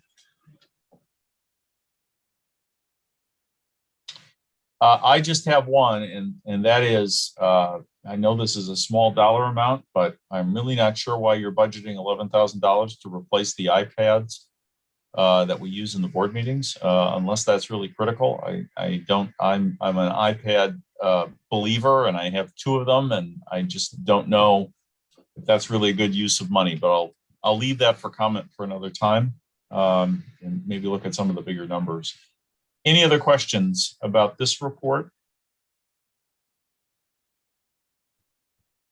Any questions about the capital budget report? Okay, then Vice President Hallow, I think you've got one more for us, the quarterly post-employment benefit and FCC trust report. Sure. So we have 2 trust funds. We have the OPEB trust and we have the FCC trust. So here we're looking at the FCC trust, and so you know that each quarter we get a review. We review this quarterly, and you can see on the left-hand side of the screen we have the asset allocation numerically in percentages and also graphically below. So that's our asset allocation for the FCC Spectrum Trust. You can see at the end of the quarter, at the end of March 31st, we had 108, almost $109 million in the FCC Trust. As of yesterday's close, that trust value was $112.1 million. So the market has done well since March 31st.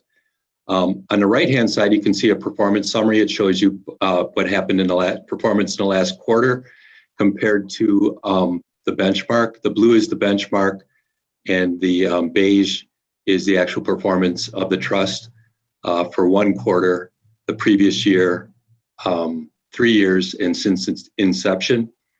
And you can see down below, you can see the beginning market value and the ending market value, disbursements and things like that. So, okay, Beth, we can go to the OPEB trust. So the OPEB trust is very similar. This trust, you can see at the end of March 31st, it had $44.6 million. And it just shows you how it's invested, cash, domestic equity, et cetera, giving you a total. Like I said, it's numeric percentages and graphics on the left-hand side, and on the right-hand side, performance versus the blended benchmarks. I'm very encouraged and excited that we've PFM, who are investment advisors, have really picked up momentum, and now that they're beating the benchmarks, they've made some adjustments, and so in each of the last the last 2 quarters, I believe, they've exceeded the blended benchmarks, and so things are looking good. Now, like I said, the ending market value is $44.6 million, but like I said, as of yesterday, that value for the OPEB trust was $45.9 million. So it's up a bit from March 31st quarter end. So I'll pause to see if anybody has any questions. I know I went real quick, but I know this was available. This was sent to you in advance, and if you have any questions, I'll be happy to entertain any of your questions that you may have. Any questions about this? I just have a quick question, Jeff. How long ago did PFM take over management of these funds? Pardon me? How long ago did PFM take over management of these funds? I would say 2 years now. I think they've been. It was like February of 2019. Okay, and prior to that, our advisors were lagging the benchmarks by a bit, right? A little bit, yes. Okay, so this is you know, we need to keep track of these things. We made a change for a reason, and it looks like that has turned out to be a good decision. I'm very pleased with PFM. Yes. Great. Any other questions about any of these three financial reports? Hearing none. Thank you, Jeff. If there's anyone I've forgotten to thank or missed tonight, my apologies. We've had an awful lot of information from a lot of people. Thank you to all of you. Is there any new business? Okay, I'm not going to go through the future events and announcements again because I already addressed those in the chair's report. So we'll save it a little bit of time there. We do have one last agenda item, which is a closed session on the president's annual evaluation. Is there a motion to go into closed session? I move that the district board convene into closed session pursuant to sections 19.851C and E of the Wisconsin statutes to discuss item 11A, president's annual evaluation. The board may reconvene into open session to take action on matters discussed in closed session under item 11A. Thank you, Director Olson. Is there a second to go into closed session? Second, Director Case. Thank you, Director Case. All those in favor, is there any discussion about going into open session or closed session? You do need a roll call vote on going into closed, please. Thank you. Any discussion before we take the roll call? And all right, so let's take the roll call vote on the motion to go into closed session, please. Director Case? Aye. Director Hamilton?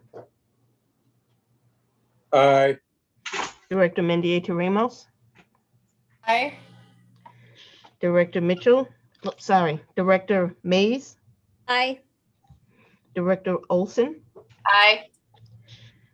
Director Phelps-Socorro? Director Wilson? Aye. And Director Foley? Aye. Director Foley? Thank you. We will go into closed session. I would suggest that we take a 5-minute break here. Somebody figures out how we're handling the transition here. Are we going to be put into a separate room or what is the process? I was going to put you in a breakout room for a closed session. All right, so let's do that. Let's come back at 10 to 7 and we'll get right at it. Thank you all.